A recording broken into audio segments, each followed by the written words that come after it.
Welcome to Salt Lake City for the IFSC Boulder World Cup. This morning it's the turn for the women's semi-final. My name is Matt Groon. I'm joined in the commentary box by Megan Martin, and we'll have a chat in a second. But first of all, let's see the story of yesterday's qualifying.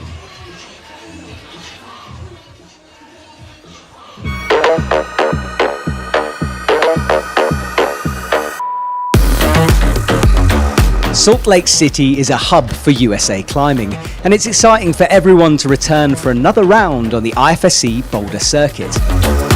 The pressure was on for the athletes, as this is a competition that everyone wants to win. Let's have a look at the women, and Natalia Grossman put her stamp firmly on qualifying. It was a blink and you miss it performance with 5 flashes in Group A. Another Team USA athlete, Brooke Rabatu, is also safely through in the top 10 and will be looking to progress to the finals on Saturday. In Group B, the winner from our last comp in Korea, Miho Nanaka, was also on a flash streak, with 3 quick sends, while the other 2 boulders took her just 2 attempts to work out. Team Mexico returned to the World Cup circuit here in the USA and kicked off their season. We caught up with one of their athletes to find out a bit more.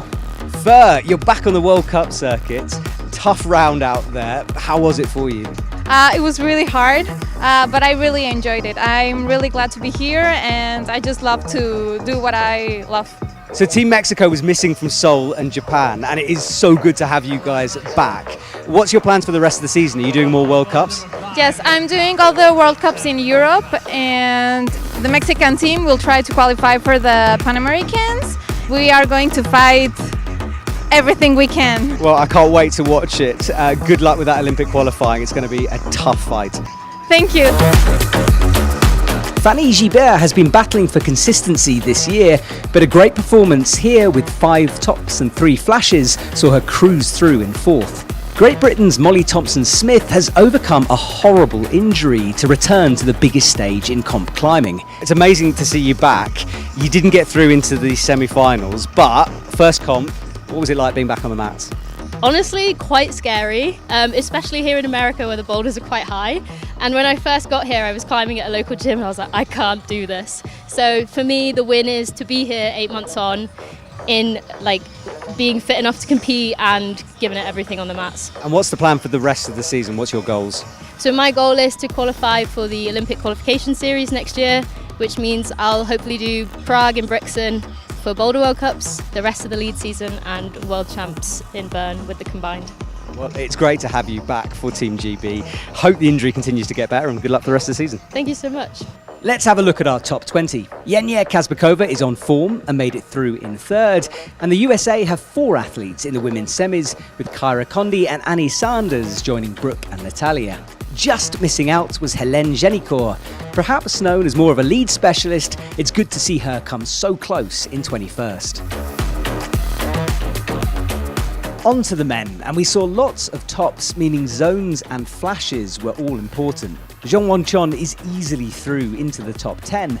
The Korean athlete once again making semis, and he's in a rich vein of form. Sean Bailey was a big crowd favourite, and he topped all of the boulders apart from the final climb.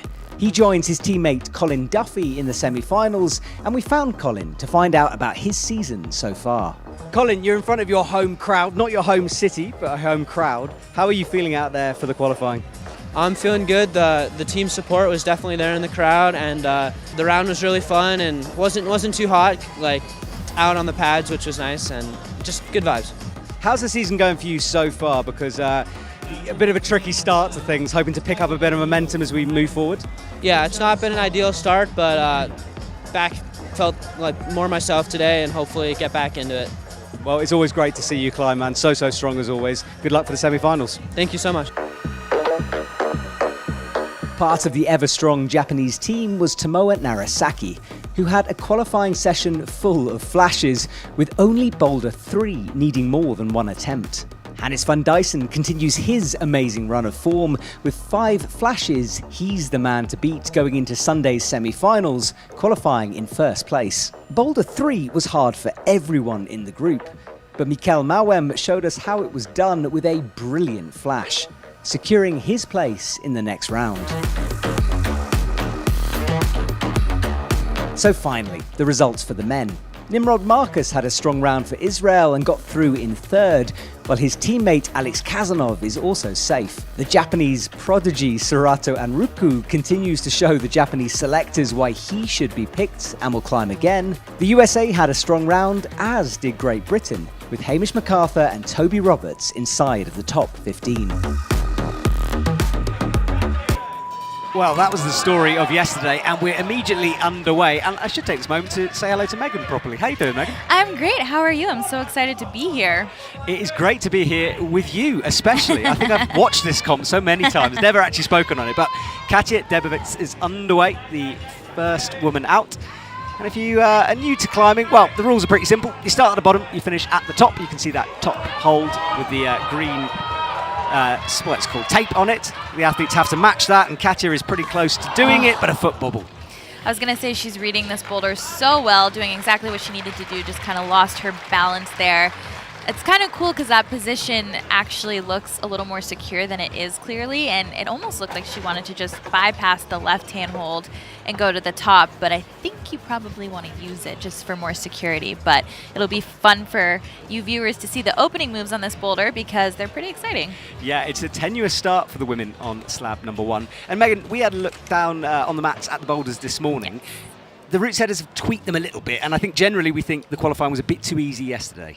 I think that's a fair assessment. We had a lot of people top all 5 boulders, people flash all 5 boulders, lots of 4 tops all 5 zones.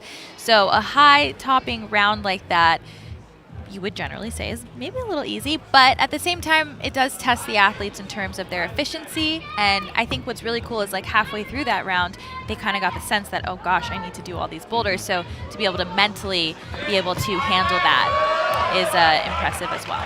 Yeah, well, there might be a bit more of a fight going on here in the semi-finals, but we will see as Katja gets stood up. Now, there is a jib up on the top of that dual text hole, which she's trying there to get her left foot up onto. Really awkward position to be in. Definitely is, and also one of those positions that when you are a little taller might be harder to get into. But she did it really nicely this time and really committing to going to that left-hand crimp. That's honestly a weird Crosley hold. She's got one hand on the top and going to have 2, so really nice performance so far for Katja Debovec. Going to be psyched with that start. I mean, when you do the first boulder, that's always kind of that sigh of relief. Yeah, and she will need to settle in. She hasn't had the best start to the season, 31st in Japan and then 35th in Seoul, so she'll be looking to upgrade her results a little bit here. And let's have a look at our starting list. This is our top 20. The athletes coming out in the opposite order from where they qualified. So the athletes who qualified in last will come out first, and we've just seen Katja, and then Talia Grossman, who, I mean, I literally blinked and missed her climbing yesterday. Honestly, I did. It was very quick. She was very, in very and quick. out. 5 flashes out of 5 for her. I think our cameraman missed her as well. It was full on at the beginning of the morning. But she's in strong form, bouncing back from that injury we saw in Seoul, which was a bit nasty. Yeah, honestly, like, I think too, because that happened in the qualification, so a lot of viewers didn't really get to see what happened, but then you could tell in the semifinals that she was hurting, and I think that that was really rough to watch as a viewer. So it's nice to see her here yesterday coming out and looking more like herself and looking like she's not in pain, because that's the last thing we want to see is a climber in pain while they're trying to do well in a competition. Absolutely, yeah. I had to sort of grit my teeth every time she fell off the wall. It's like painful to watch. Yeah. Well, she's being joined by 2 other of her teammates, Brooke Rabatout and Kyra Condi, into the semi-finals yesterday. Which Kyra's first semi this season, and not doing the Bouldering World Cups last season, so a really good, I guess, still start to the season. This is only the 3rd competition, even though it feels like it's been going on for a while now. So she's going to be really happy. Actually, I know she's very happy to be in the semifinal today and to have had a really good performance yesterday. Yeah, she was looking very, very strong. But there's a few strong women here in this group. And the reason we're waiting, by the way, is because the time has got to tick through after the first competitor does the boulder. By the middle of this semi-final, it's going to be utter carnage, I promise you. There's going to be 4 athletes climbing all at the same time. We won't have a moment to breathe. So just enjoy this moment of peace before we get going. But we are about 6 seconds off. The athletes wait behind that curtain.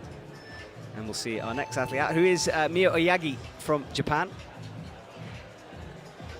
But she will be in a couple of seconds. There's this little transition period that I forgot about. I was wondering why they weren't coming on. The transition. It always gets you. Just giving everybody enough time for when people are actually on the boulder up to that 5 minutes so that people aren't falling all over each other. Got to keep it safe out here on the mats. Absolutely. So Mia runs across the our wall here. And I like this wall. I like how it's split into sections. It's really easy to see where each boulder is. Also, with the men not running through the semifinal with the women, there's just so much more space in general. Usually you see 4 more boulders on the wall, so it's really nice to have that space. And then also, again, not worry about people falling on you. I think it's interesting that it doesn't happen that often. It did almost happen yesterday, which was actually terrifying, but it's kind of crazy because people are just so focused on themselves. So when someone finishes a boulder, they have to make sure they don't get fallen on by somebody else. Yeah, absolutely. That's not ideal. So Mia is getting ready on this first move. A bit awkward. I really like this little jump over because it's something where you look at it and you know exactly what you need to do. And it actually, as the athletes are doing it, it's way smoother than you might imagine it. And I think they're all kind of pleasantly surprised, like, oh, it's just a little hop. Yeah, they're all making that first move look pretty easy.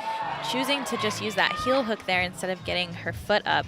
She's kind of trying to adjust right now at the bottom of the screen. That left hold you said was pretty cool when you looked at it. What about it did you think? Yeah, was it's cool? interesting because it's like kind of flat, right? And then it's got this little like kind of slippery crimp coming out of it. It reminds me of something I've seen a long time ago, but not recently.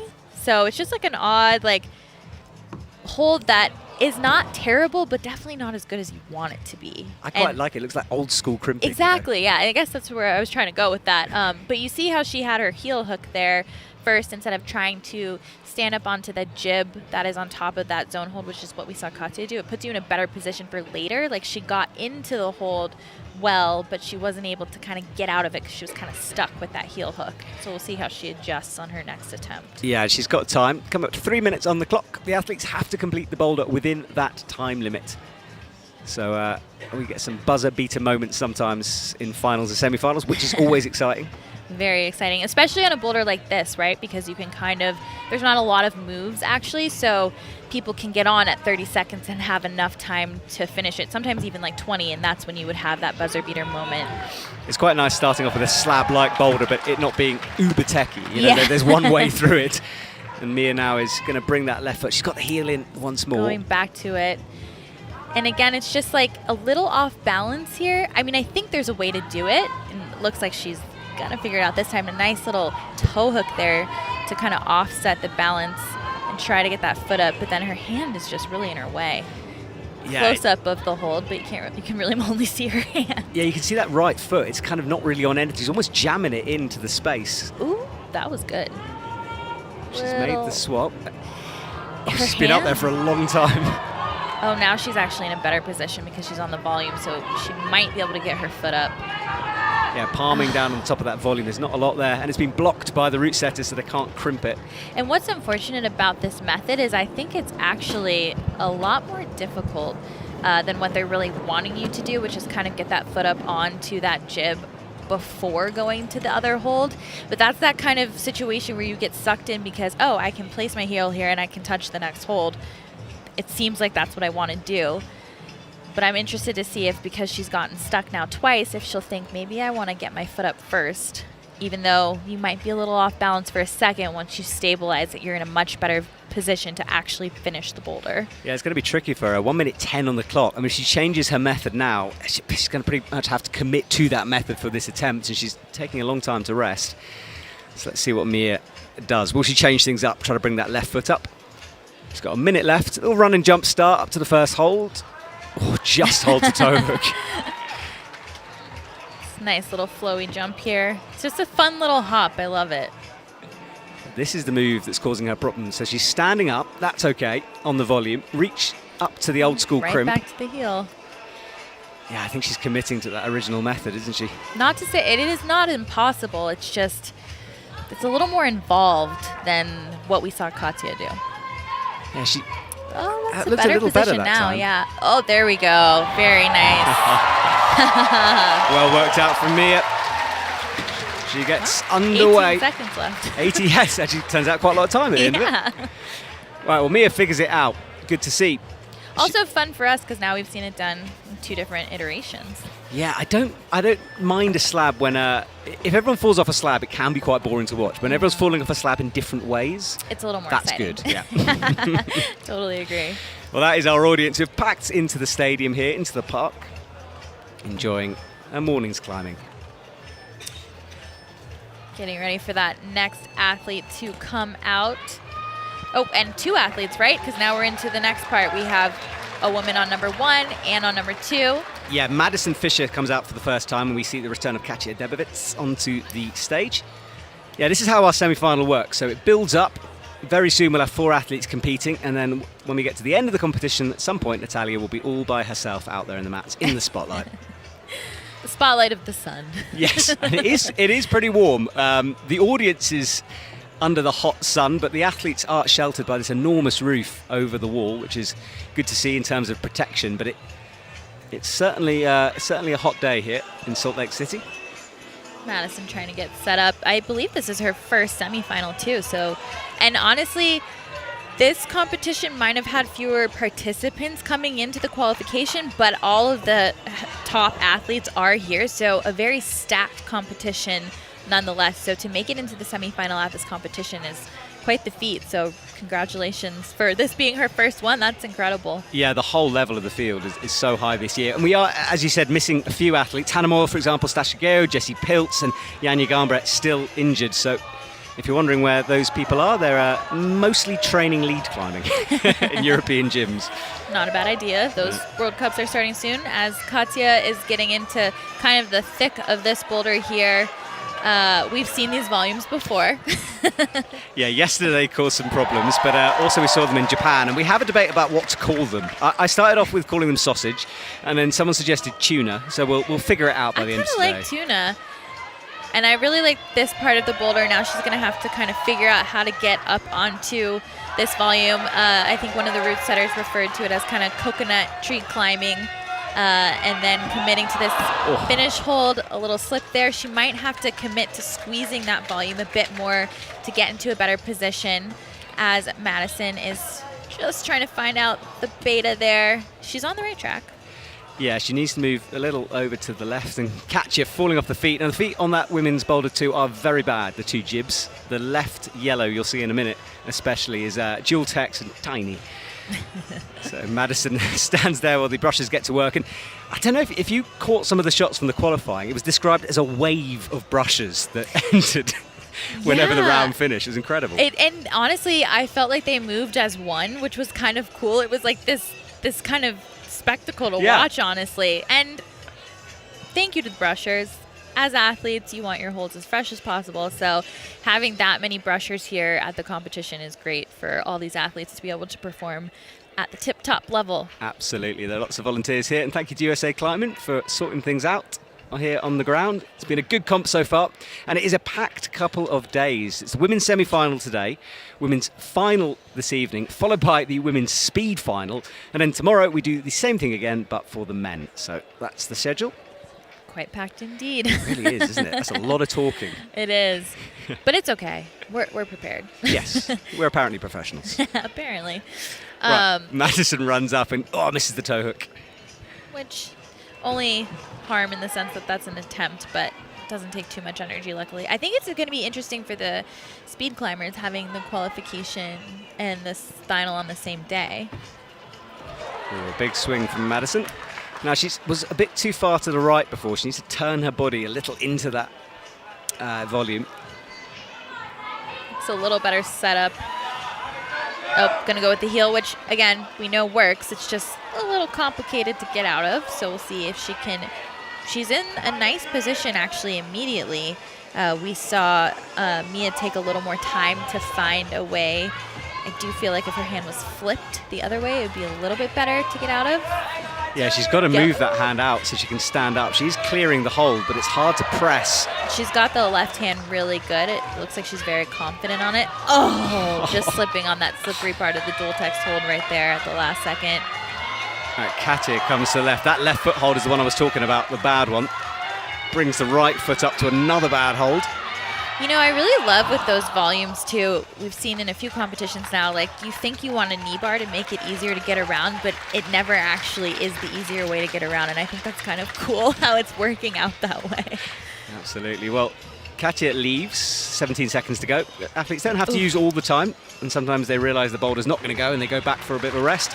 And Madison also calls it a day with 10 seconds to go. No top for her, but she did get the zone. And you can keep track of the live scores. There's an IFSC app if you go to the App Store and have a look for that, but of course we'll update you as we go. But for a semi-final, especially at the beginning, looking at the scores can be a bit deceiving because a lot changes during the next 2 hours. So true. I mean, even just with this first boulder, I feel like Katya did it really fast.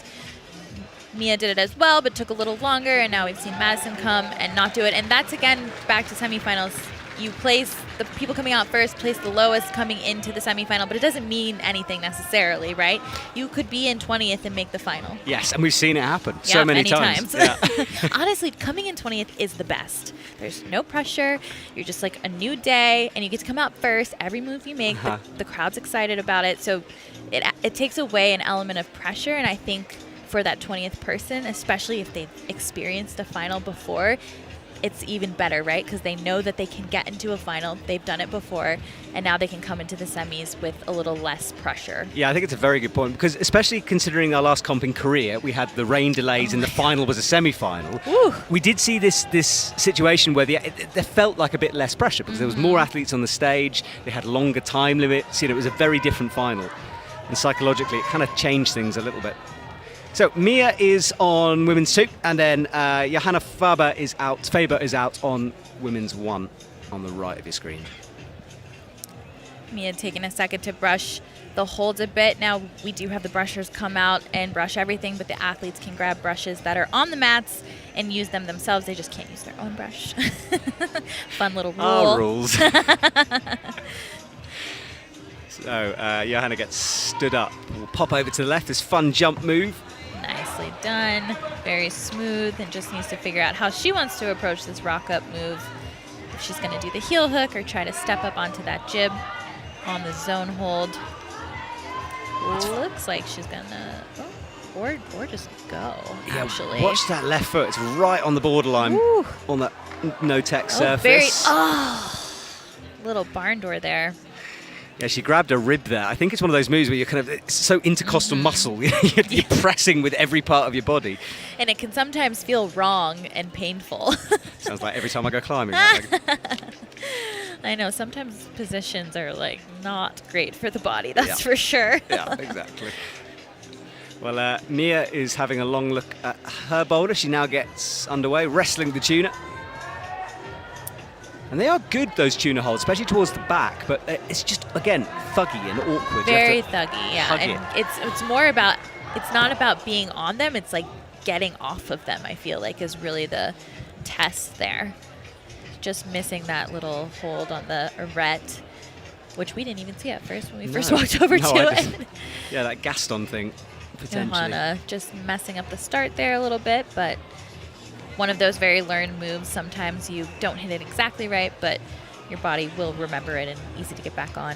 Yeah, bumping up that left foot, everyone's made it look deceptively easy, but it is quite a tricky move, that. It actually is, yeah. We saw one of the root setters try to do it earlier, and he was like, wait, where's my jug to get into the position? So now she's stood up. See if she goes with that same method, but choosing to do a heel hook instead. Seen it work before. That's really better. nice body control. Oof.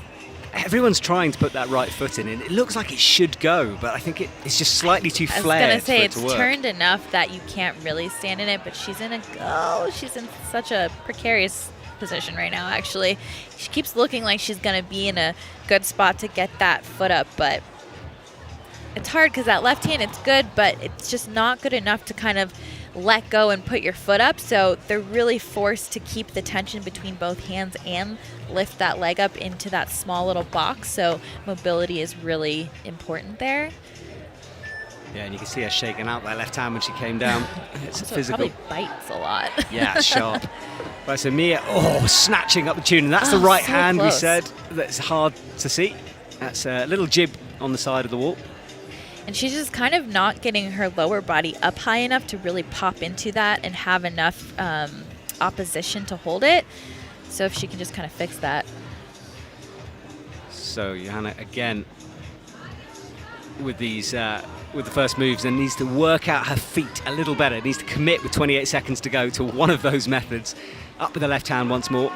Now brings the right foot up. Oh my gosh, that was so close. As you can tell, she knows it as well.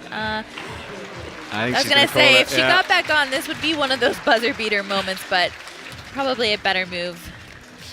So women's boulder 1 up and down. We were saying how little difference it makes for the athletes' order when they come out, and I think that's proved it. Everyone else struggling a little bit more than the first two did on it. Right, so the buzzer goes. The transition period starts. And fair play to everyone who's come out and watched in the sun. Quite a few umbrellas hanging around, a lot of sun hats. I'm sure a lot of sunscreen too. Yes, I forgot that this morning. So luckily we're in the shade in the commentary box. We are in the shade, luckily. All right, you can see the scoreboard now on the right. So that yellow box that fills up all the way for a top and halfway for a zone, and doesn't fill up at all if you don't get a zone. So it's a way you can see the scoring, and then it's more in depth with the temps. You can have a look at that in the app if you want more information exactly how that score is worked out. So Ryu Nakagawa is out for Team Japan. I like what she just did there too. She walked up to the boulder and kind of like motioned what her plan is to do. It's almost like a more involved visualization. I kind of like that. I don't think we see that often. No. And she's an interesting climber to watch. You can see her thought process a lot, especially when she lead climbs, I find. You can watch her working out the moves as she goes. Didn't quite commit, but right away she's like, oh, that's exactly what I need to do. Madison Fisher getting already high up on this number 2 for the women, reading it perfectly at the moment. Just needs to figure out how to get into that other tuna. We saw Katya really kind of pounce to it. I actually was curious if this was going to happen, if someone was going to try to press and bring that right foot up. Honestly, it looks harder. Yeah, and it's no texture on the right-hand side of the tuna she's standing up on, so it is a bit risky. I'm guessing there's some screw holes on that right side, though, and we know people love a screw hole. They do, it's the new thing. And Katya on women's 3 for the first time. Now, this is a physical start. There's a left hand, which is pretty good, but the right hand's awful, and it's blocked. And there's no feet, but the left hand she's got now is a sinker jug. And we were talking to the route setters about this earlier, and I was curious if they were going to match and kind of go like that. Katya doing that really well.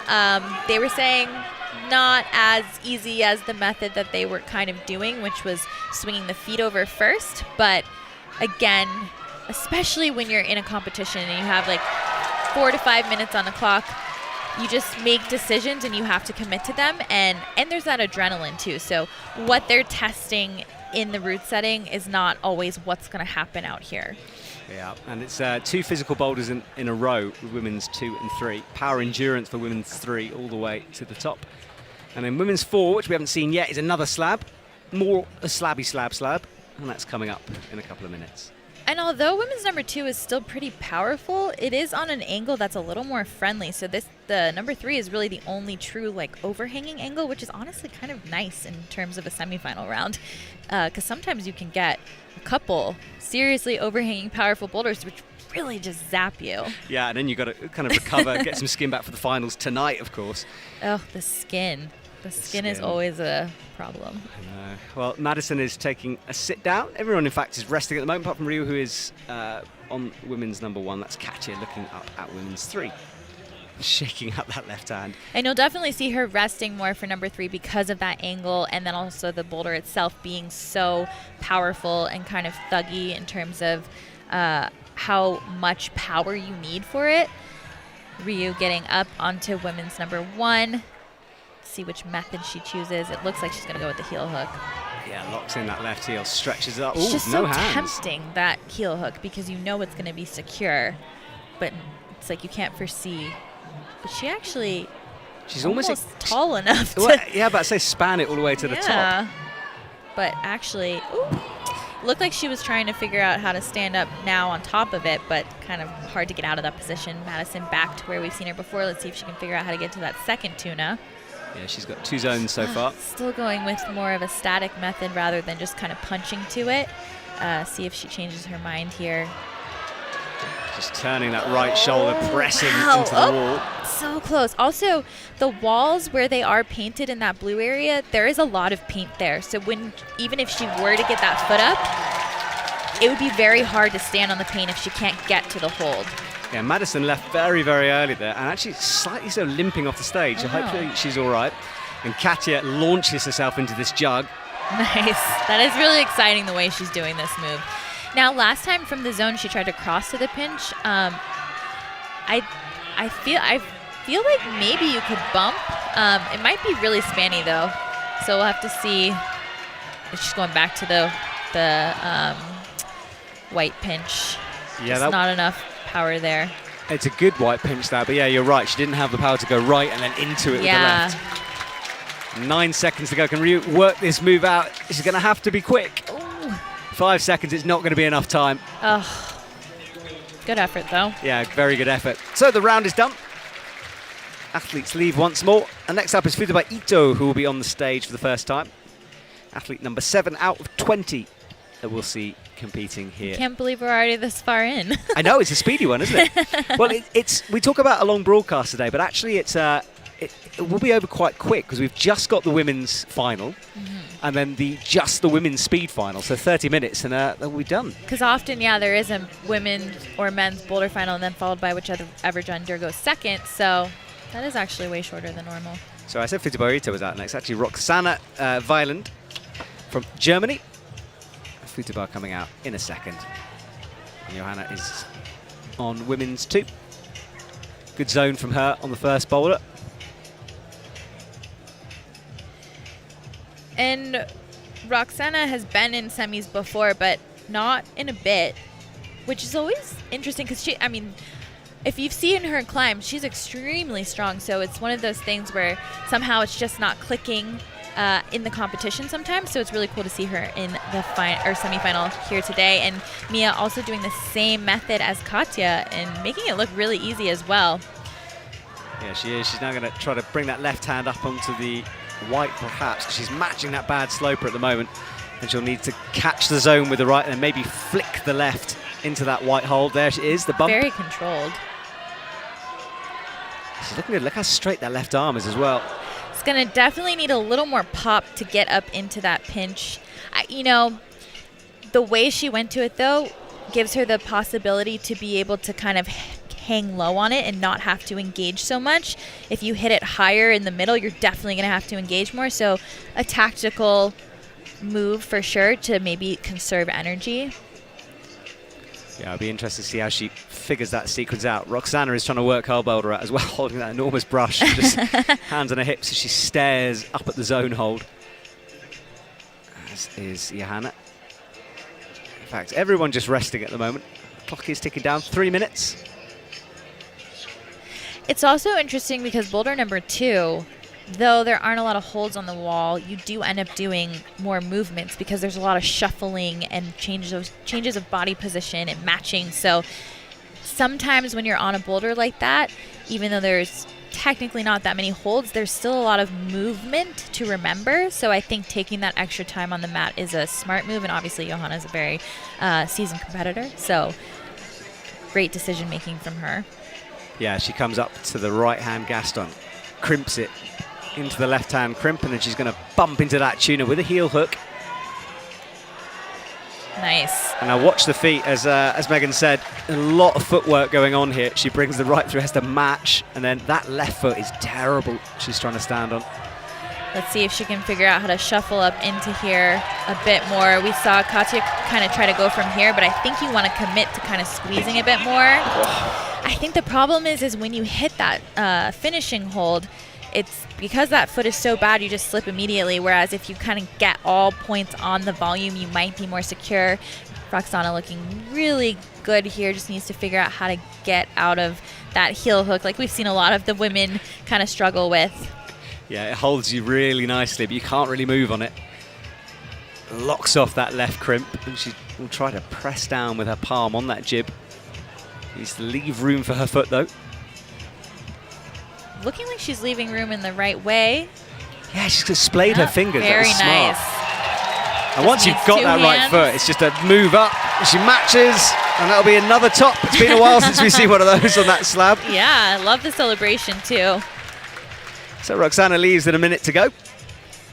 Whereas other two athletes are waiting. Mia there, sitting, waiting through. As we know, it's a powerful boulder, this. It's interesting that no one's using the third red side pull at the moment. I honestly think that, because from the ground, I think it looks more plausible to actually bump, but I think on the wall it must not feel right, and it feels like you need to go to the right, or to the white hold first. Yeah, maybe use it as a toe hook, but we'll have a look at that in a sec. Johanna, meanwhile, is having another go at this. This will be her last attempt, you'd imagine. Doing a really good job of just doing exactly what she did last time, which honestly is not given enough credit sometimes. I think it's really hard to remember what you're doing, especially if you get somewhere pretty quickly. Yeah, and that left foot is turned towards the right, so now she brings the heel in instead. This is much better from Johanna. Still hard though. Oh no, just that heel coming out, but dang it, if she had a minute left, she would have been able to top that for sure. But really good adjustments there from her, because we have not seen any of the other women actually try that, and that is definitely the more secure way to actually do that boulder. Super powerful with the shoulders pressing with both arms out. Mine was screaming. Lady having a dance in the middle of the audience there. Good. That's the kind of atmosphere we've got going on here. Love to see it. Yeah, it's a party atmosphere. Everyone's kind of kicking back, relaxing. There's food trucks outside selling drinks and food, and it's lovely here in the park on a Saturday morning here in Salt Lake City. Right, we're going to see women's number 4 for the first time, and there is Futaba Ito. She comes on women's 1. Just making sure the holds are clean and ready. Sometimes it's, I get a lot of people asking me why the athletes rebrush the holds when the brushes have already brushed it, but it's sometimes a psychological thing, isn't it? You know, you just know it's your way of brushing it. Totally, and also sometimes it's nice too because you can kind of get a sense for the holds on the wall. I mean, I think on that first slab not as necessary, but sometimes you kind of want to kind of feel the holds a bit more and like really know what you're going to. So it's also a tactic in terms of information. Ryu spanning Left across. hand. Yeah, a bit different from her. She's going to match, though. Definitely reading this really well. Wow. She's so tall as well. She uses really that to her is, advantage. yeah. And, I mean, that's a good thing. Everyone should use what they have, right? And not climb the boulders the way they think they're supposed to be climbed, but how they intuitively feel they should climb it. Well, this is women's 4, which is... She made that stand-up move, but very smooth, but it's difficult. It's a really awkward position to be in. And then check out that stacked stacked hold set on the right. Yellow, red sequence, yeah. Oh. And that part's really tricky, right? Because I feel like there's a few ways you can do it. It seems like if you could kind of get your feet over first, it would be a little more secure. So we'll have to see if she tries that, but...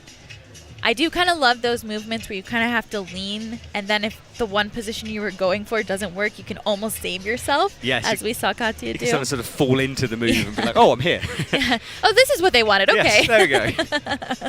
Deliberate, honest. Futaba is having a look at the starting holds for this. I think she's had a couple of attempts already, and yeah, that shows how difficult that first move is. The right foot especially, there's not a lot to stand up on there. Yeah, definitely one of those movements where it might take a little bit to click, but once you get it, you shouldn't really fall on it too many more times. And at least a move that you can try over and over again. Very nicely into... I mean, that movement has been around for so long now, right? I mean, it's funny thinking back to when those kind of movements were new, but now everyone's like, oh, this is a walk in the park. I know exactly what they want from me.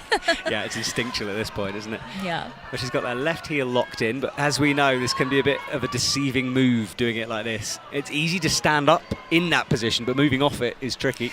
And I think, too, for some of the athletes that might have a little more reach and be a little taller in general, it's even more enticing to throw the heel in because they can get right to that hold. If you're a little smaller, you probably won't get sucked into that trap as easily because you need to kind of be higher up on the hold to actually be able to reach that next hold. Yeah, and you can she's turned that heel into a toe, which is a similar kind of position to be in. I mean, it keeps you there, but good save. Yeah, she drops back down and rethinks. She just needs to move that. Oh, she's bringing the right foot all the way up. That's going to be so off balance coming up to the crimp. And I mean, this is just a sign of a seasoned competitor. She knows attempts matter. So because she's in somewhat of a stable position, she's fighting really hard to make sure she doesn't have to try again from the bottom. Unfortunately, she is going to have to, but good fight from her nonetheless. So far, pretty low scoring round at the moment. Katja is in the lead with 1 top and 2 zones, but of course she's the only athlete to do all 4 boulders, so do expect that scoreboard to change and flip around as we progress through the semi-final. So big names. Annie Sanders, actually, I missed her out when I said the USA athletes in. She also made it through, so that's 4 USA athletes in our semi-final. Yeah, actually 4 women and 4 men, I believe, in the semis. And I mean, the women have been doing a bit better so far as the U.S. athletes go this season, whereas we've only had 1 man so far make it into the semis. So really big showing in a more of a pressure-filled scenario being in the States right now. Well, I'm glad you talked about pressure, because all of us are thinking about the Olympics, about selection. Just getting into a national team at the moment is hard. Yes, very hard, very, very hard. So Futaba once again gets stood up. What will she do this time? I am actually surprised she went back with the heel, because she knows that getting out of it is kind of tricky, and she kind of bailed from this position before. But maybe she feels she can do something else. It would be, I was about to say, it'd be crazy if someone matched this hold. I mean, she's going to have to crank on it so hard. Oh my gosh. I mean, to stand up on that foot, it's kind of probably like an 8 mil edge, maybe that. Yeah. Oh, wow, that was impressive. Right, well, time will run out for them, though. Transition period. Again, tricky. So the route setters, it looks like at the moment that their aim of making things a little bit harder has been achieved. And I do love that the difficulty actually has so much to do with body position. Aside from number 3, that is just like pure power. But 1, 2, and 4 are very body position dependent in finding the right positions in order to be successful, which I think is really fun to watch. Tell me about that a little bit, because you used to compete at this level. Everyone talks all the time about wanting hard boulders. When I go climbing, I don't want hard boulders. I mean, I like the fight, but I want to be able to do them. So what is it about hard boulders that everyone enjoys so much? I think people want the hard boulders because you want to have room for error. I think it's very stressful to have to be perfect, especially in a situation where you can't watch anybody and you only have 5 minutes or 4 minutes if it's a final. So I think being able to try really hard and show that you are very strong versus like needing to flash and just be efficient, and also not get to try as hard as you could. You want to be able to fight for those boulders, and I think when they're a little easier, it's just the pressure of flashing and not being able to fight as hard. I understand. Right, well, Mia is standing on that foot. Stacked volume. Yeah, getting the foot definitely puts you in such a secure position. Not that it makes it easy, it's just you can actually get into that terrible zone hold and the hold after it. Yeah, and we think that this last move shouldn't be too bad, but it is pretty bad, awful, as you can see. She's got to come into that sloper on the right. It's going to be a big pop from her, and she's away off it at the moment. Yeah, once you get that right hand securely on the top hold, you should be okay, but getting to that top hold is definitely difficult. Let's see if Johanna can get enough power to get up into that pinch. Also going for the lower part to be able to kind of hang versus have to really engage. And it also shortens the jump itself. I have a feeling Brooke Rabbitoh is going to quite enjoy that flingy move to the pinch later on. Yeah, likely. It is interesting seeing movements and kind of pinpointing which athletes will enjoy it and then which athletes will not enjoy it so much. It's something the route setters do talk about, especially in the finals. They don't necessarily set a boulder for an athlete, but they'll say, look, this is a Sean Bailey problem, or like this is Mejdi's cup of tea. They do know what the athletes are good at.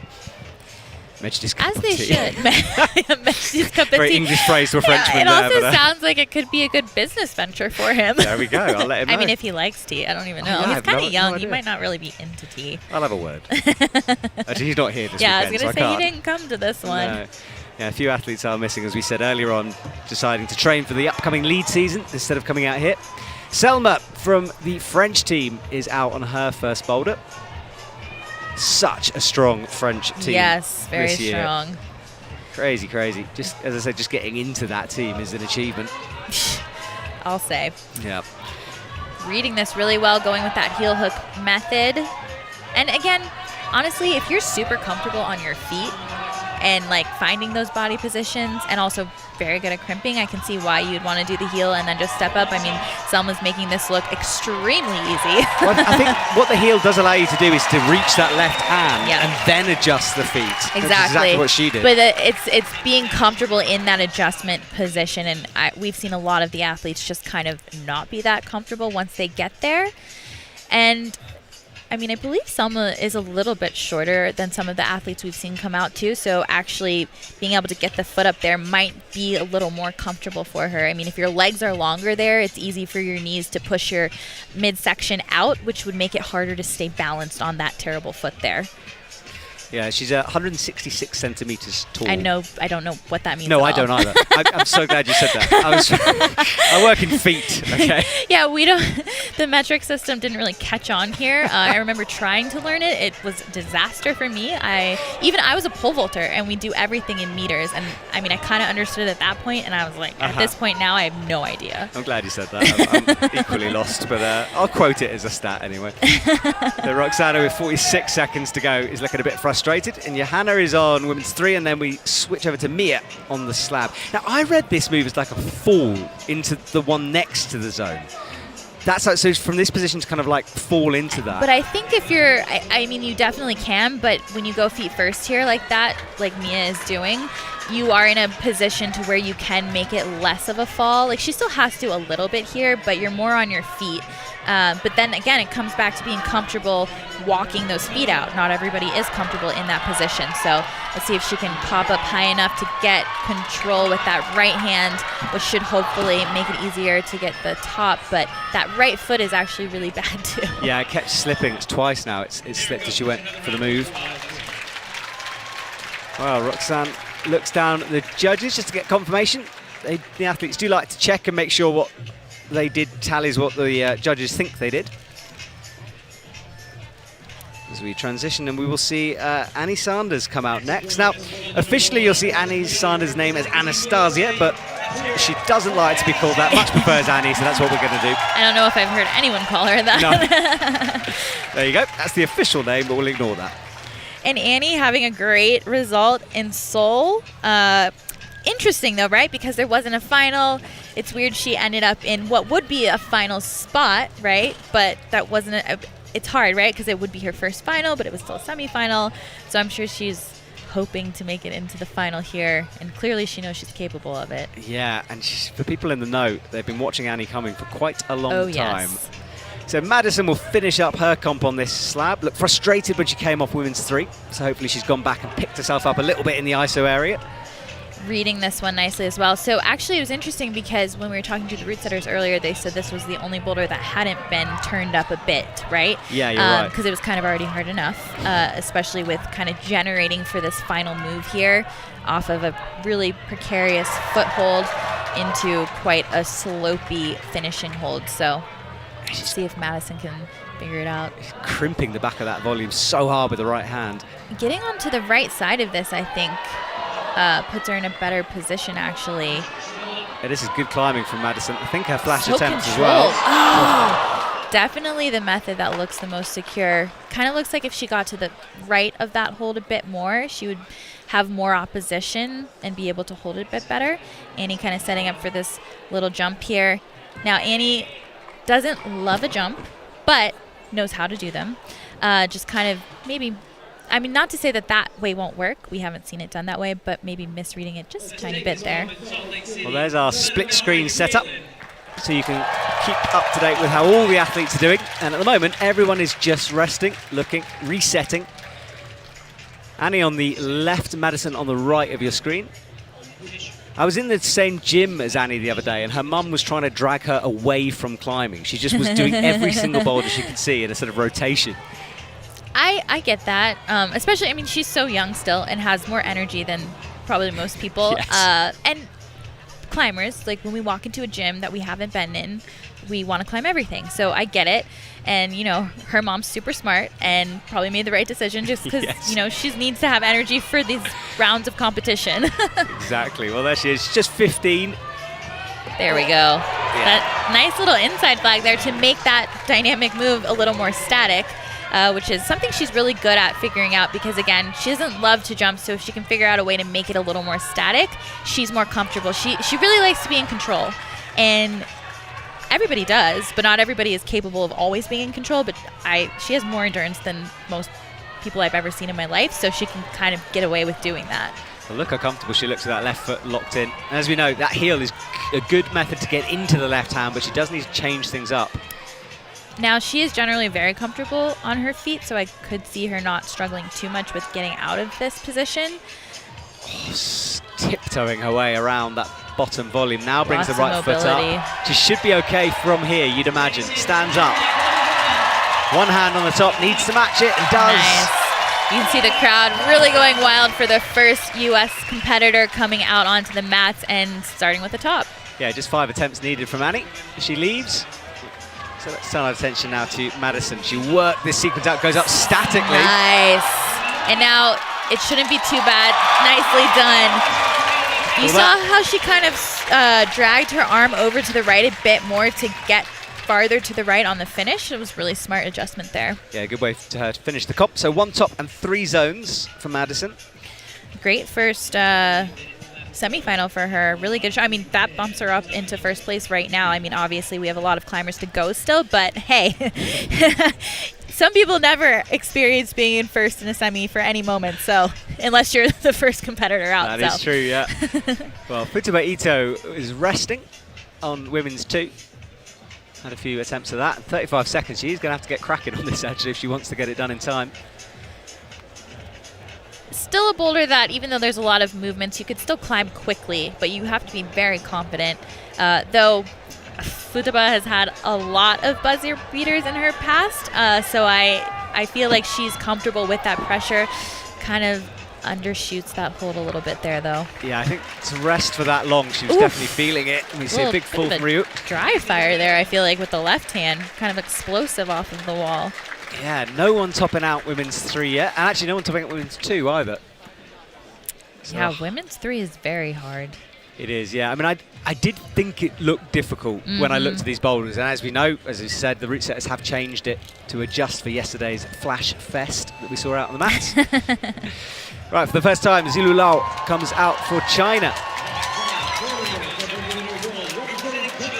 She makes her way to the right of your screen and the stage. And a big reaction from the crowd, actually, for her, which is good to see. Yeah, and she had a great showing in Hachioji in the final. That was such a cool final. I loved watching it, and especially the fact that you were talking about that none of the athletes had won a World Cup yet. Like, the storytelling there was just so exciting, just to see who was going to walk away with a gold after Yanya and Natalia had been dominating for the past 17 World Cups. So it was honestly so emotional. Seriously, yeah, I mean, I was crying at home. Yeah, I had to blink back a tear, I will be honest. When Brooke topped it out, it was pretty special. Yeah, it was super special. Johanna gets the heel engaged. I feel like we actually haven't seen a good look at this opening movement here, so nice to see that fun pressy position. I'm kind of annoyed they're all making it look this easy. I felt like I kind of predicted that. I feel like women are very good in that box generally. And there are female route setters on the crew, and I'm sure a lot of the men noticed that when they were getting on this boulder as well. But there are just certain movements for men and women that each of us does better, or just feels more comfortable. And it's same with like a high heel hook. I mean, women do it all the time, and you don't see it as often. No, I don't understand it. I really don't. Genuinely. And I feel like that's like all of our go-to. We're like, oh, I was just going to heel hook right at my head. That's super normal. Yeah, of course, of course. Well, Johanna made her way through that tricky start, and she's now trying to work out how to get into the zone hold. Hasn't got it yet. Smart decision-making here by putting that left foot there so she can try to... Oh, I thought she was going to walk her feet up. It looks like she's going to go with the... Oh, there we go. Just kind of using the heel to try to get over. Yeah, not quite right in the right position yet. There we go. Oh, tiptoes it down. It's quite blind as well underneath it. And then it's also like you touch the hold, but then have to kind of move over a little bit with your hips even more to just get that pressure placed on the hold. Trying to come around. Yeah, working the hands and her body through. Oh, so close. This is her flash attempt as well. Right, so she'll reset that one. I think she'll be smoother the second time she does it. Johanna has a little bit of a think. That's our leaderboard at the moment. Madison, as we said, jumped up the leaderboard with that final last-minute top of women's 4. Katia, after her, couldn't do Boulder 4, but she climbed the first boulder. And really, Boulder 1 is the only one that's consistently being done at the moment. Yep, as we see Zilo on it as well right now, just trying to figure out what method she wants to use here. Oh, gonna go right up to it with the right hand before even bringing the foot up at all, which honestly could work. Now she can kind of palm that side of the wall, which you see is slippery. Wow, that was beautiful. Yeah, I love a press off the knee. That's one of my favorites. Well, she gets it done. That was impressive stuff. Very good climbing. Different method from the others, but totally had it dialed there. Very fun to watch. And Roxana is taking time to brush her hold as Johanna gets the zone this time. That's the move she was struggling on her flash attempt. Much more stable position. Now, I do think trying to come around this right hand hold like we saw Madison do is the better method. I think trying to go from the Gaston with the left hand. Oh, got the screw hold. But I feel like this position doesn't set you up nicely to go into the next hold with control. I think you have to kind of go dynamically, which I think because that finishing hold is so bad, it makes it unlikely that you'll be able to control it. Yeah, I mean, it looks bad on TV, which is quite nice, because usually things don't look Yeah. so bad on TV. But it is a nasty hold, and you're right, I think popping to it is pretty difficult. So Roxana now into the jug, and this jug, hard to match, the route setters told us. It's just awkward. It is big, but kind of a funny one to hold on to. Yeah, and we've seen a few of the women match it and do kind of like a double over to that white hold, but we've seen now a couple people do the foot first beta, which is the one the route setters thought was a little easier. Sets up, comes into the pinch on the zone. But this is where the power endurance starts to play, and it's a big throw up to that white pinch. You know, it's so hard too because they have to stand on that undercling just on the textured part of it because it is a dual textured hold. Woo, Selma with a big fall off of that zone tuna. Oh, now I'm getting hungry. Don't say that. We already just started. It'll get to me. Oh, we're halfway through. True. It's moving forward. Ugh. And I can't Also, get it. you really can't get a lot of generation from that position either, but it is not very obvious that you want to kind of match that right hand hold. So again, huge props to Madison Fisher for reading that so perfectly. So we've had 4 athletes complete their round, and things will move quickly from now on as we tick off and we start to get some big names coming through here. Melody Sekigawa is out for the first time as well. And Kyra Condi will come after that. Second USA athlete we'll see out on the mats. And Annie Sanders, there she is. She's in action on women's 2. And this is both Annie and Melody's first World Cup season as adult athletes. Definitely seasoned competitors on the youth side, but really cool to see them already doing very well in all of these competitions and kind of watching that next generation thrive. Yeah, Annie was so good in Dallas in the summer for the youth. And she was good in Voronich as well, so she's just been coming for a while. And you don't want to overhype an athlete. I know, However, right? I'm going to overhype Annie. She's, I mean, she won the American USA Nationals. And team trials. Yeah, so she's just, she has potential, this one. Oh, for sure, yes. Right, so she's got that left crimp. Now needs to bump over to the second tuner. Works her right foot up. Nice. Really nice and controlled. Now, I do think if she can get into this zone with her other hand, I think she will read that she needs to get all 4 points onto that volume in order to get to the top. That's very much within her wheelhouse and style of what she would prefer. So we could be looking at the first top here. Yeah, it's so controlled, but that left hand has been holding on to that tuner for a while. Yeah, but she definitely has endurance for days. Yeah. Just needs to, again, kind of coconut climb her way up, as the route setters were saying. Dude does look a little fatigued, though. Yeah, I mean, she's just she's in such a tense position for such a long time. And I think you mentioned before the stream started that sometimes she needs to make decisions a bit quicker in the moment. Perhaps that's an occasion where you need to just go for it a bit more. Totally, but I do think after that attempt, she can climb through that bottom section a bit quicker and make enough of an adjustment to then be able to have enough energy to get to that top part. Yeah, it's all to play. We've got lots of time, just under 3 minutes left. Ryu's had one attempt, I think, on boulder number 4. And it seems like zones are gettable in this comp, but tops are hard to find. I got a lot of stick, by the way, on YouTube for I say topping out a route all the time. I think it's my outdoor routes coming through. When I say topping out a route, I think I just mean finishing it. That sounds about right. Yeah, it's a throwback to my outdoor bouldering days, that one. Are those gone? No, absolutely not. Yeah, making myself sound very old. I was going to say, I feel like they shouldn't be gone. Very much in action. All right, Melody gets stood up. Oh, really good stand up off that zone, but that's going to be a hard reach, blind reach to the crimp. Almost able to make it happen. I think a few times we've seen people try with that right foot. Whoa! A little bit of a flop off the wall there from Futaba. 3 Japanese athletes out at the moment. Ryu is taking time to chalk up and rest. Definitely a boulder where chalk could be helpful. I mean, I think there's 2 places to chalk up right there, and then once you get stood up on that foot and over in the zone area, you could chalk again, which is nice. Finding that right foot is all important on this boulder. Oh, yeah. Once you've got it locked in, you can make the next series of moves happen. But kind of looks like she's going to fall in with the heel. See, that's how I originally read it, and I don't think it's the right way to do it.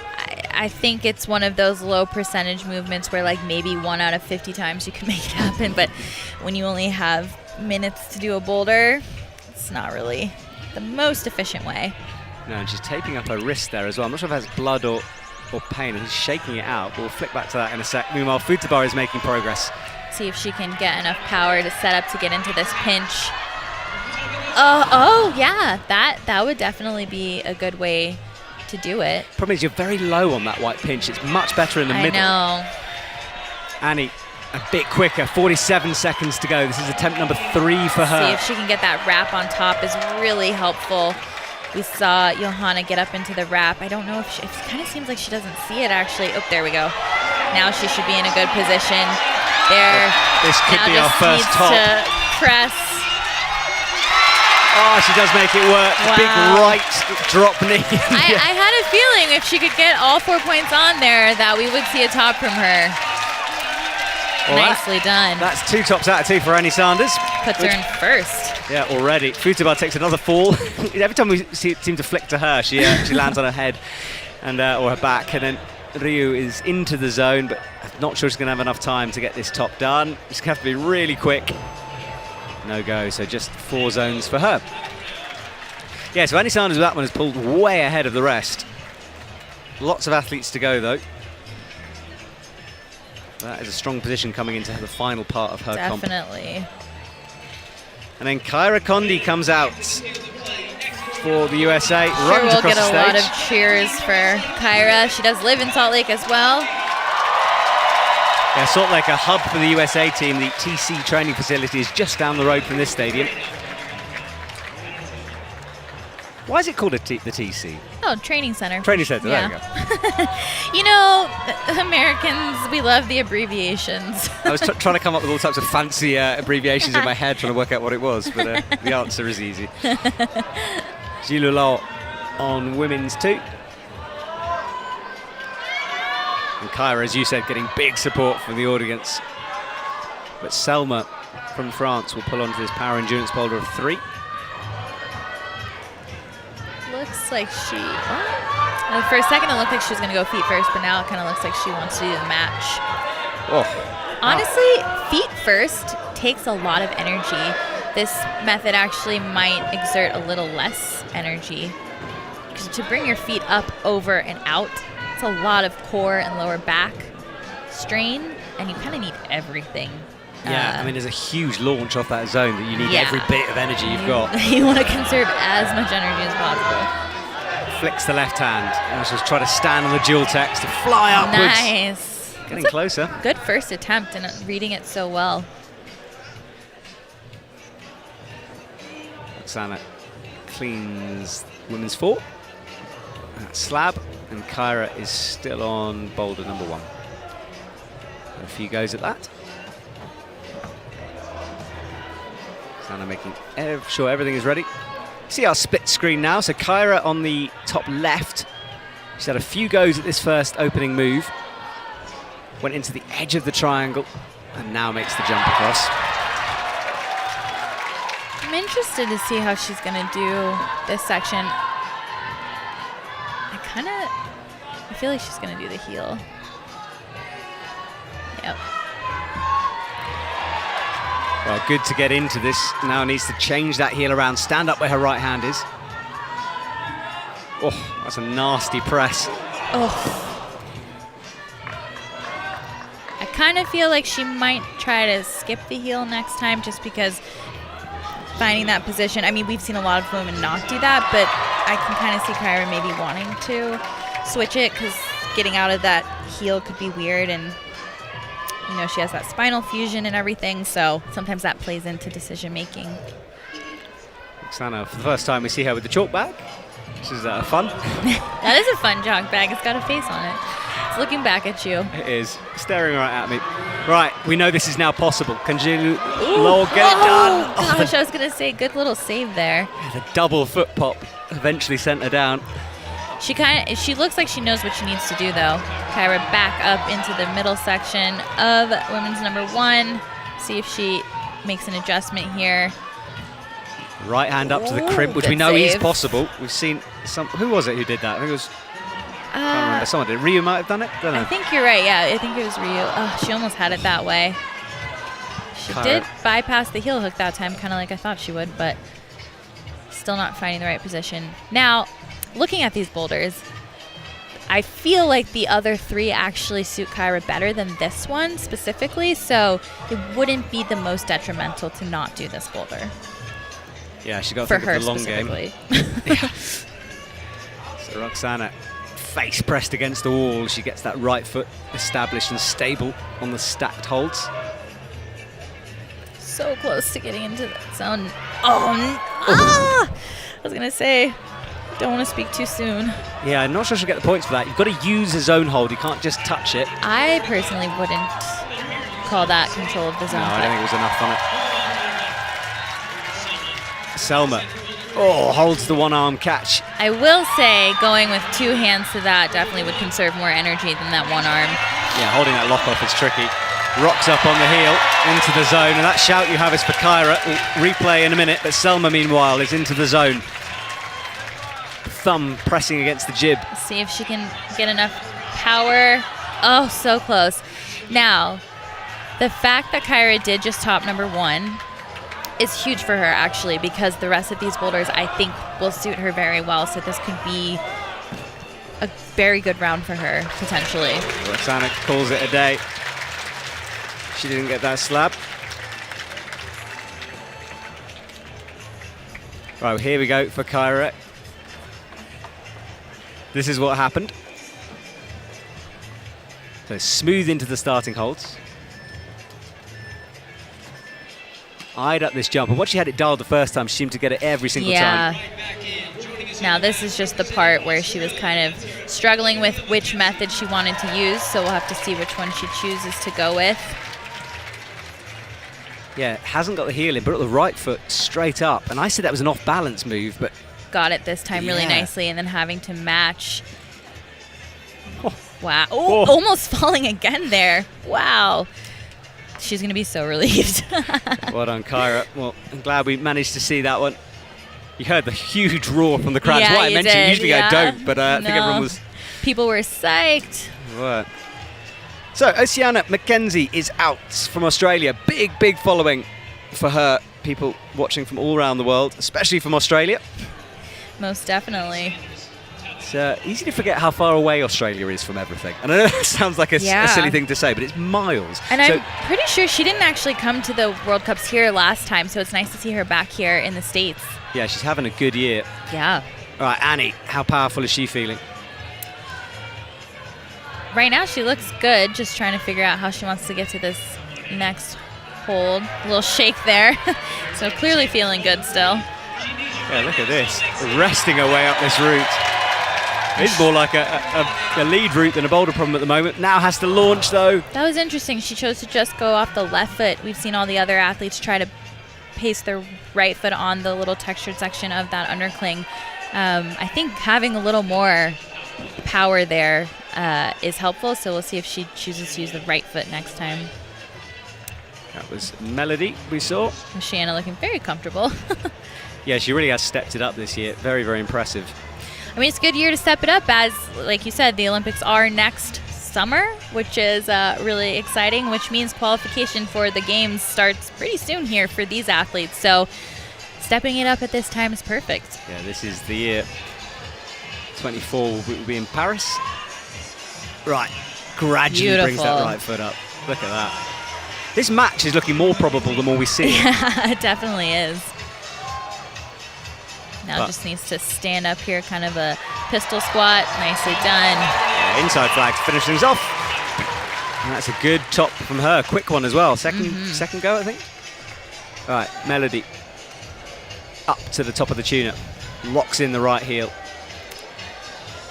So it's interesting because like a lot of the athletes are wrapping that first tuna, you would think that it would click that you might want to wrap the second one later, but we have only seen a couple athletes actually do that. Now she's got called back from a judge. I'd imagine that was starting position. I would guess so. Seemed to be a bit of a late time to tell her that, but anyway, she's had to come down and reset that. See if Annie uses that right foot or if she just goes off the left. Gonna go just off the left again. I mean, she's getting close. It is. I mean, it kind of pushes you a bit away from the wall by just going off that left. You can go less straight. I was actually gonna say that the right foot might push you back a little. So, because you see when she's pulling with the left, she's kind of pulling in and kind of making this like a round motion to kind of like slingshot herself over. Yeah, I guess you fall into it more on the sort of banana curve of it, like you're into that angle better. It's definitely a good way to use momentum, I feel like. Yeah. We'll see if that works for Annie. No one has done women's 3 yet. A top would be very helpful for Futaba, and she's definitely capable and looking very good here. And it kind of looks like she sees that she needs to get around this right hand hold. Hopefully she sees it, because the other way seems... Yes! She at least sees that she needs to do that method, so has time, but a minute left on this one. I feel like you have to move so slow. So it's like, oh. Yeah. We're looking for just 6 athletes to move forward. So in the danger zone is Selma at the moment. See if Annie can get the right momentum for this jump here. Nice little double clutch that we have for the women on number 3. Commits to that left foot again. He's looking down for the right. Yep, here, let's see if that... it honestly looked closer when she was just doing left. Yeah, you're right. I mean, she's so low on that pinch. It doesn't really work down there. You can't hold it as a sloper. Man, that boulder is so hard. Nice Melody into the zone.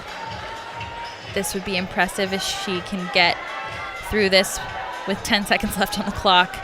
She's going to have to be very intentional and move quickly.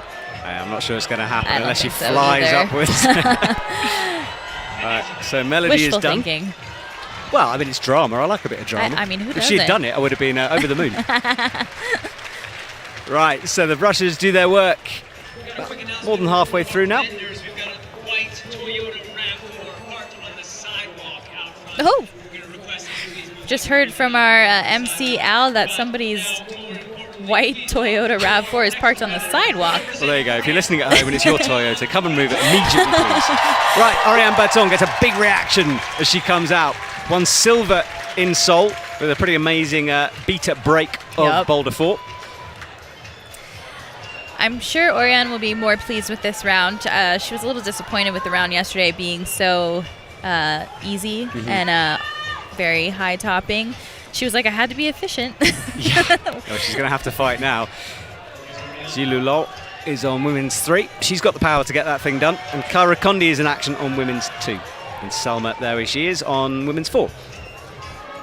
This move looks really kind of flowy once they get into it. Totally. And I think it's all about just patience and really taking the time to find the right positions to continue on through the boulder versus trying to force them. I think the athletes we've seen be the most successful have done that really well. Selma needs to find the right foot.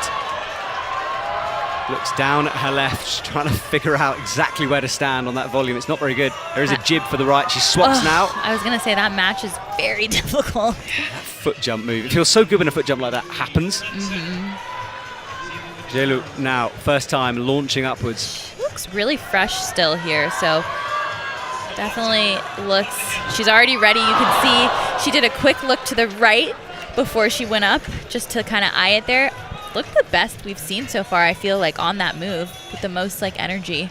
Yeah, it's definitely the single most powerful move in this set. And it's proving too difficult at the moment for the athletes. You can see on the scores, not any tops on women's number 3. And few Granted, zones. once you get that move, it's kind of over. The rest isn't that hard. Matching the white pinch, you need to be intentional and make sure you wrap it, but the finish hold's pretty good, so you're kind of set up to top versus some of these other boulders. The top, like getting one hand on really isn't anything. You still need to figure out and work hard to get that second hand on. Oriane with that flick that she's really good at doing. And she was very high up on this, kind of fell right before the top on her first attempt. So I'm sure she'll make a quick adjustment here. Making this look good, but she is trying to stand up on that left heel. Ooh, brings the left foot up. Very nice. Easy. Wow. Yeah, interesting from Oriane. Worked it out. I do love how confident she is in her movements. And again, that's why she's so good at breaking beta, because she's just confident, and I think that's a huge part of it. Yeah, she seems to see things a little bit differently, which is really good to see. Well, her teammate Selma is now on the final move. Oh, interesting that she's going back. I was going to say she's set up so nicely to kind of make this happen. Let's see if she can get into that top hold. She should from here. Wow. Second time that boulder's been topped this afternoon. Selma gets it done. 1 minute 46 on the clock. That was fast. Wow, very fast. And puts her in a pretty nice position right now. We'll have to see what the rest of the athletes do, but brings her to the top of the leaderboard. Good work from Selma. Kyra, we haven't seen much of her yet, but she's been making steady progress through this. Has got the zone already. Foot swap. Nice foot swap. You can see how slippy that volume is. You can see it shining in the lights. Now she just needs to, didn't really quite like the pressure she needed to put on that foothold, so she kind of tried to bypass it a bit by staying on the right side of that tuna volume, but I think you really want to commit early to both hands on the left to then start standing up, which she might have realized that. We'll have to wait and see how she adjusts. Now, she definitely needs to get on the wall, though, around like 45 seconds, because there's a lot of movements that she needs to do. Yeah, both athletes breathing heavy out there. Now, Zilu, I feel like, has a little more leeway here, because I think she can climb through this section pretty quickly, and she's gotten really close on that double clutch, so we'll have to see if she can make it happen this time. It'd be really cool to see this boulder done, and she's definitely plenty talented enough to make it happen. Yeah, and this needs to be the attempt. So one last go at this. Out to the pinch. We'll flick the hand into the undercline and get set up for the right foot. And this launch, as you said, got very, very close before. Beautiful. I knew she could do it. Wow. Could we see a top hit? We know it's not too bad to that But final she needs top. to be... Oh my gosh, no, come on. surely not. Wow, beautiful. That made me so nervous, because she kept the Gaston on the pinch versus wrapping it, which would make it more secure.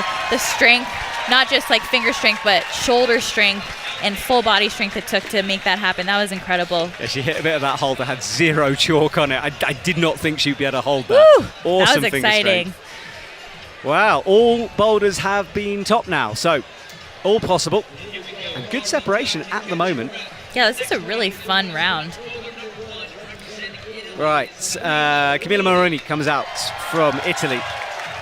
Has had sort of on and off season so far, really strong in the pre-season and has flashes of brilliance, was sick in Tokyo, in Hachiochi, so couldn't show her full potential, and hopefully this will be her chance out here this morning. I didn't realize she was sick in Hachiochi, because honestly, she still looked so strong. And some of those boulders were very thuggy and powerful, so that says a lot to be able to do that while being ill. Yeah, she doesn't give up. And Yeah, she's definitely a fighter. Yeah, and Annie Sanders on her final boulder. 2 tops in the zone so far.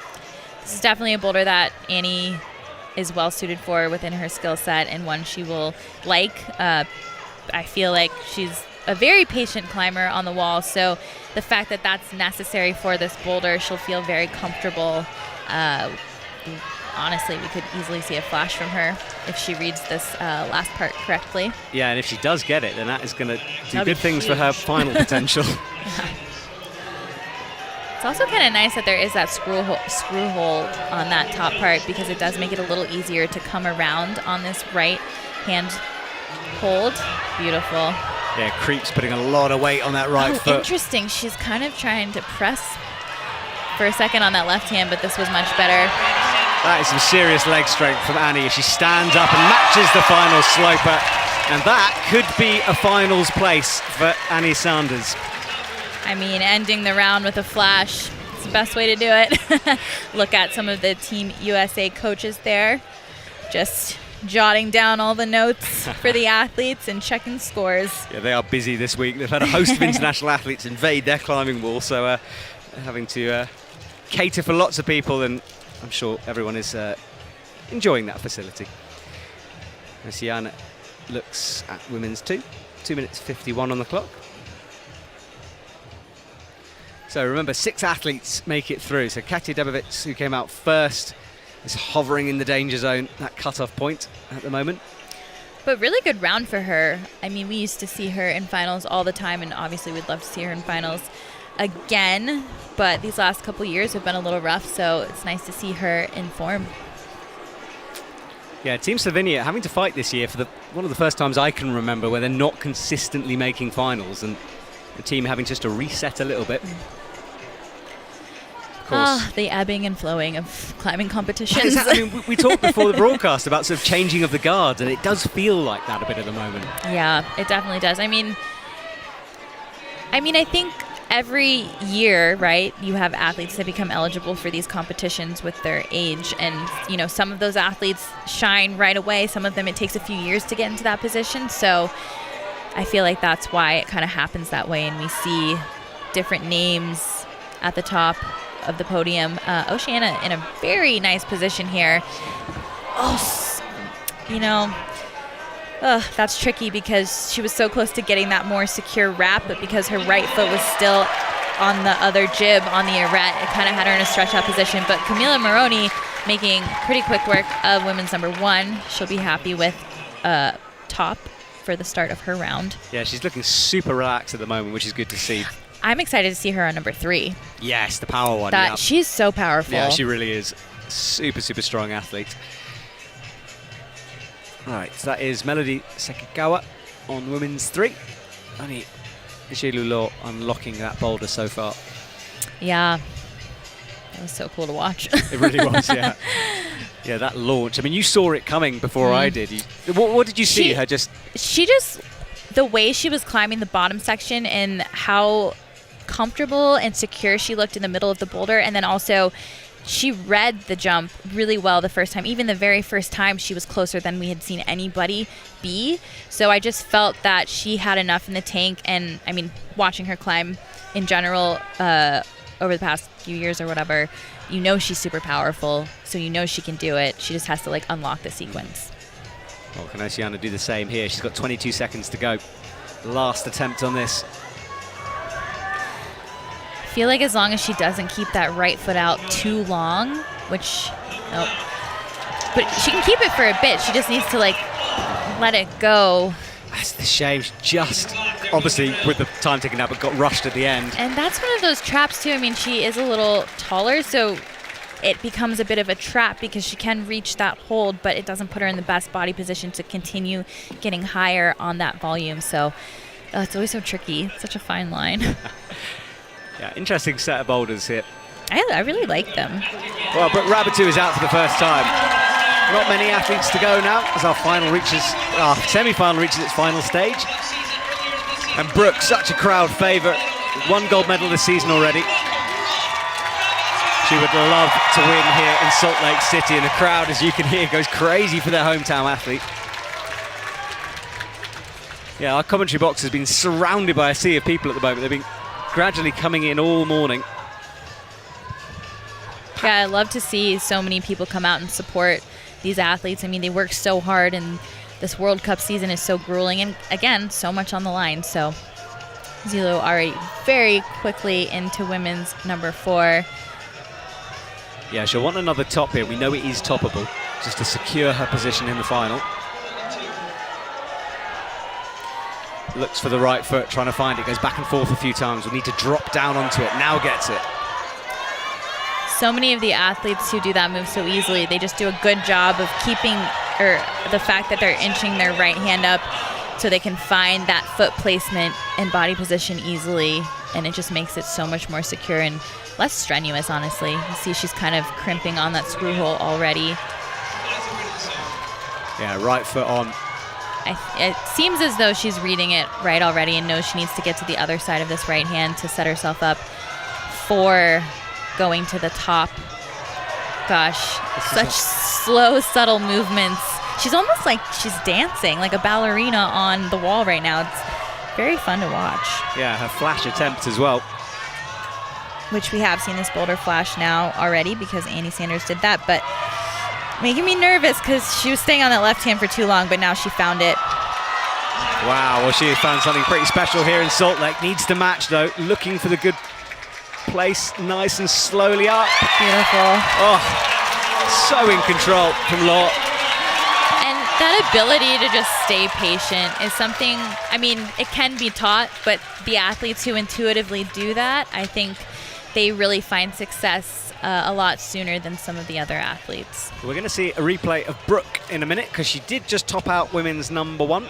Jelu Law goes to the right-hand side of the stage to exit. That's her comp done. But Oriane Berton heel hooks into the tuna.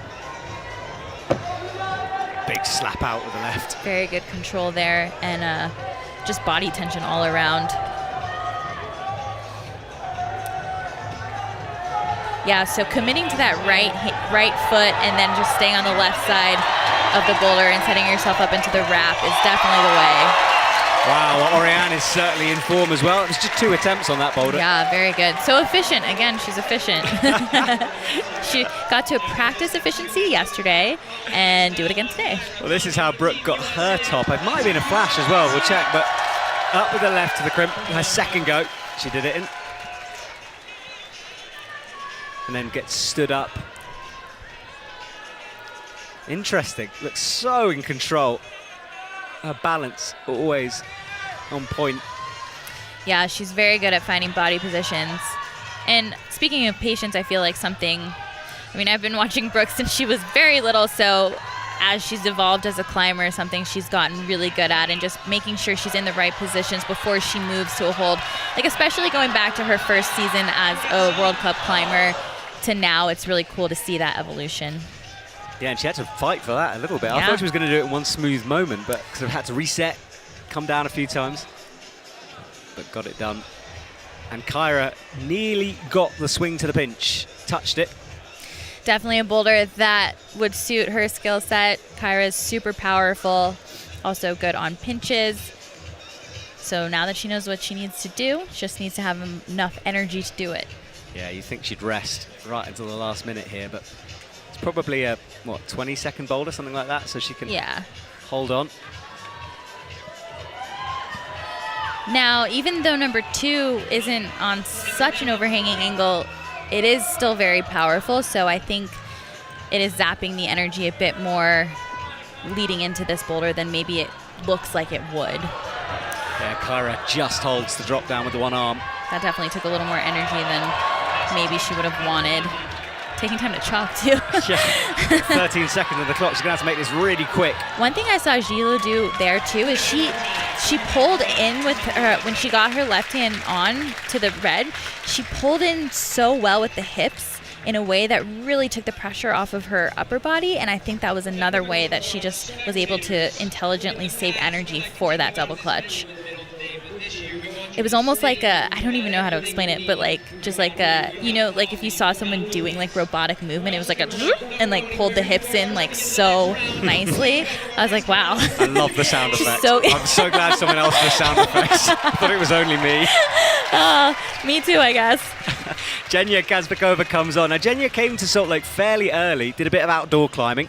Just kind of took her time to get into the American headspace, and really good performance, qualifying in 4th place for this semi-final. Yeah, she looked great yesterday. It was really fun to see that. Yeah, it'd be good to see her in finals. In fact, there's so many athletes I want to see in finals. We need like 2 finals. I'll suggest it. Camilla Moroni. Could you imagine? Well, double the pay, surely. Yeah, I mean, it's good why for everyone. Right, Camilla up on the tuners. Oh, that's the snatch for that one, though. Nice show of flexibility there. And a full split. Yeah. We talked about the women's flexibility before. They just find these body positions that are pretty hard to get into. Wow. We've seen a few of the women do that, like toe hook scum method versus the heel hook. I think some of the taller athletes are able to keep a heel and kind of do that punchy move to the zone tuna volume. Out to the left. That left foot hold, it's worth pointing out, it's kind of sideways almost. It's not a vertical one. She is, oh, and you man. can see that's what happens. I think she hits something on the way down there. I was going to say she's reading this so well in the right position to kind of get up into that wrap on the top. Yeah, she touched her elbow. I think that's what she hit on the way down.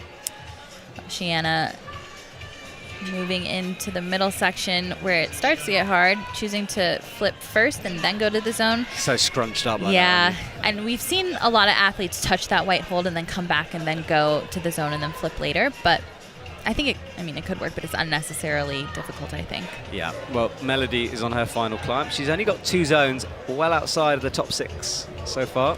In fact, I'm not even sure even if she gets this, she'll be inside. Yeah, that's questionable because we have Roxana in 6th right now with just the 1 top and 4 zones. So I'm so bad at math, I'm not even going to try. Yeah, no, I mean, I immediately gave up, if you noticed. For you at home that are really good at math, you figure it out. Let us know. We all have our things. We do. Clearly our things are both the same, so we're in trouble here. Right, who's on 4? Yeah, Genya is on 4 on the top right of your screen. Oceana on 1. On 1, sorry, yes. And that's oh, wait, right. Yeah, top right. And then Oceana on women's 3? Genya's oh, no, yes, you're right. left. You're right. What am I talking about? Yeah, Genya top Melody left. on top right, Camilla, number 4. Oceana and Melody. There we go. Got there eventually. There's a lot of blue on the wall right now, so it's kind of tricky. The Japanese have a blue uniform, as do the Italians and Ukrainians, so it's a lot. We'll use that as an excuse. My director just told me how to count there on the on my earphones. Right, Melody finds the right foot. There it is. Couldn't make it stick. Bit too quick down onto it, perhaps. Yeah, patience on number 4 is like the key. Genya's setting up for this little jump across.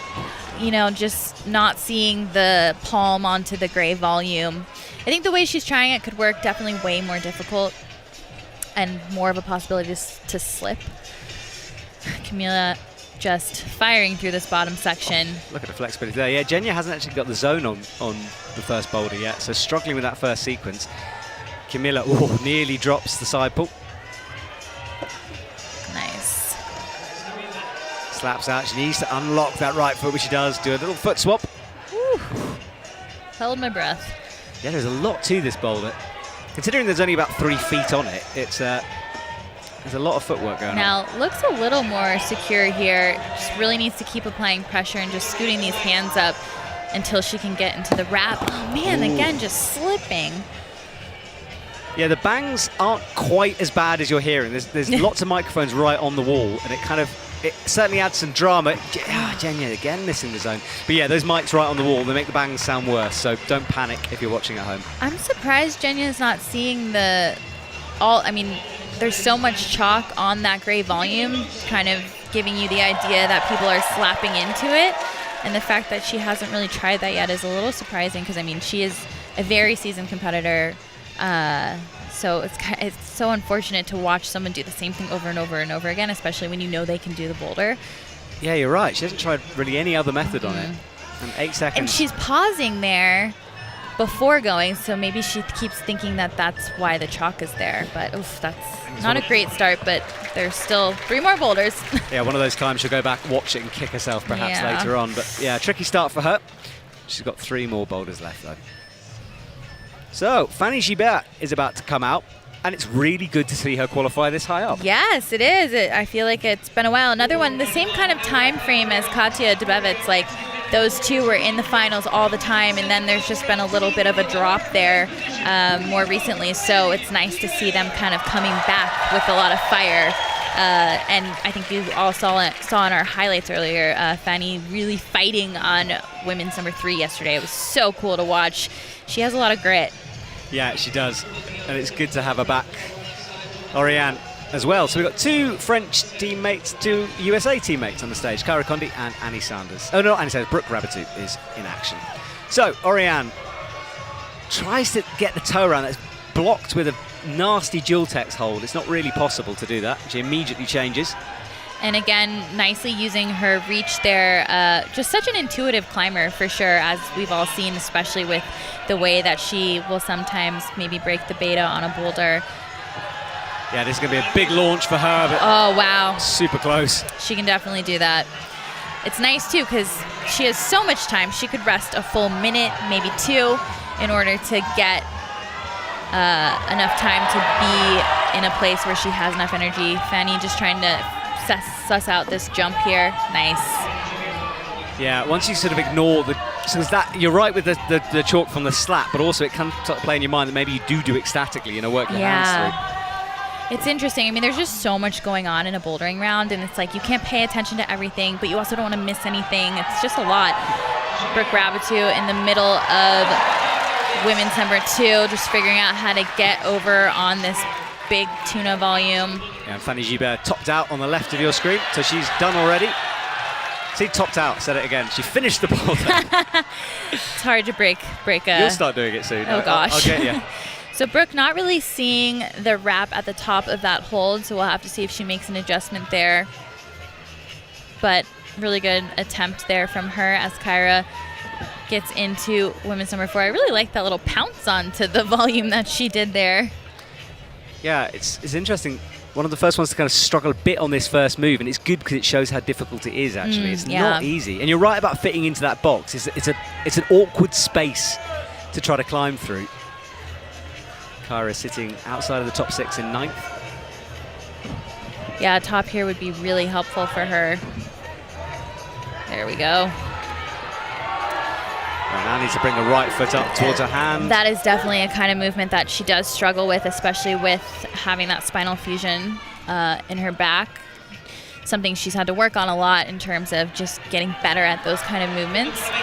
See if Oriane can do it this time. She knows what to do. Oh, wow. That's the closest we've seen someone come and not stick it. Yeah, and the problem is for Oriane is that is going to be sapping some energy there. She's had 2 attempts so far. She does look really smooth through the bottom and looks like she doesn't exert too much energy, so that'll definitely play in her favor. But I think, this boulder specifically, no more than 3 tries. It's just too powerful. Yeah, and Brooke as well is taking her time to rest. I think she knows the moves that need to be done. And Kyra gets stood up now. A nice position here for Kyra. We'll have to see if she figures out that she needs to walk the feet out first. Yeah, depending on attempts, this... Ooh, that would be a hard foot switch, but it'd be cool to see her do it. Ugh. Not going to happen, but plenty of time. Right, yeah, so Brooke got underway. Twins. That's a splits move. Those like tippy toe splits too on top of it. The right foot on nothing. She definitely kind of struggled with getting into that first tuna a bit more, like this time way more efficient after already doing it and knowing what she needs to do better this time. Has to slap into the palm, reaches around the tuna and then starts the way up. As you said, like climbing a coconut tree, pressing into it. Now needs to get that left foot on there because she's not going to be able to... The thing is, it looks like you can rotate through that left foot and slap out. Yeah, I still don't think she sees the wrap at the top, honestly. Yeah, a bit of frustration from Brooke. Hasn't got it yet. Looking pumped as well. She keeps stretching out her arms. Yeah. And Oriane has waited a long time for this attempt. This will be her last go on it. Yeah, she really climbs through this bottom section very smoothly and with a lot of good ways to take the pressure off her upper body and like conserve that energy. Ugh. Yeah, and a big power scream as she went for it. Now, moves like that double clutch specifically, especially when you are a little taller, those swings are a lot more difficult to hold. Like we saw Jilu do it quite easily, but when your legs are that much longer, that's that much more coming out, and then you have to control and come back in, and that helicopter windmill-y effect is way harder to control. So it is interesting to see the difference with the dimensions. All right, well, the gold medalist is on stage. Miho Nanaka, she won gold in South Korea, first time in 5 years, which is a stat I couldn't actually believe when I first heard it. She's dyed her hair gold for this year, and it seems well suited. Yeah, I always love to see what hairstyle and color she comes out with. Yeah, every Miho was year. looking good yesterday in the quali. She looked great. Yeah, she had a disappointing first competition in Japan, and we all kind of perhaps thought she'd let it slip or something had happened to Miho Nanaka, and then came back so strong in Korea. Yeah, I don't think she's done yet. I think she's got many more years in her. And, you know, eyeing up that second Olympics. Exactly, and a second medal, potentially. Yeah, I know, right? What a great spot to be in. Yeah. She's certainly finding some flow on her flash attempt of women's one. Interesting, gets a toe hook, but she's standing on nothing with that right foot. Ooh. Scary. She's another athlete who's very good on her feet and very confident in just movements in general, and it serves her very well. Oceana already in a great position to get that right foot out. When you bring that left foot onto the jib first, it just makes this section a bit more easy and flowy. Yeah, this is her flash go as well. And the crowd was for Camilla Moroni. We'll swap back to her in a sec. But Oceana, meanwhile, has to do a nasty foot swap here. Can't see it, it's blind. Needs to jump that right foot, does. Oh, but can't find it. Try to bring the toe underneath to catch the swing. Wow, lots of drama and action happening here, actually. Oh, as Jenya also comes off the top of women's number 2, we just saw 3 athletes just fall off the top of the boulders. Sorry, cameraman. Well, this is Miho as well. She swings and misses on the first move. Yeah, Camilla Moroni hit the pinch move, but couldn't finish the boulder off. Yeah, and it was all happening so quick, and I was trying to also watch Oceana on screen, so I'm not sure if she did that wrap I was talking about earlier on the pinch on number 3 at the top, which Jilu did not do, but it's definitely way harder. Miho now gets stood up again. She was in this position before, looked strong, but had a funny foot. Now changes things up, but no hands up to the top crimps. Oh, she's eyeing up just the top hold. Oh, keeping it exciting. The crowd is going crazy. Who needs the left hold? I mean, that's what legends do, right? There we go.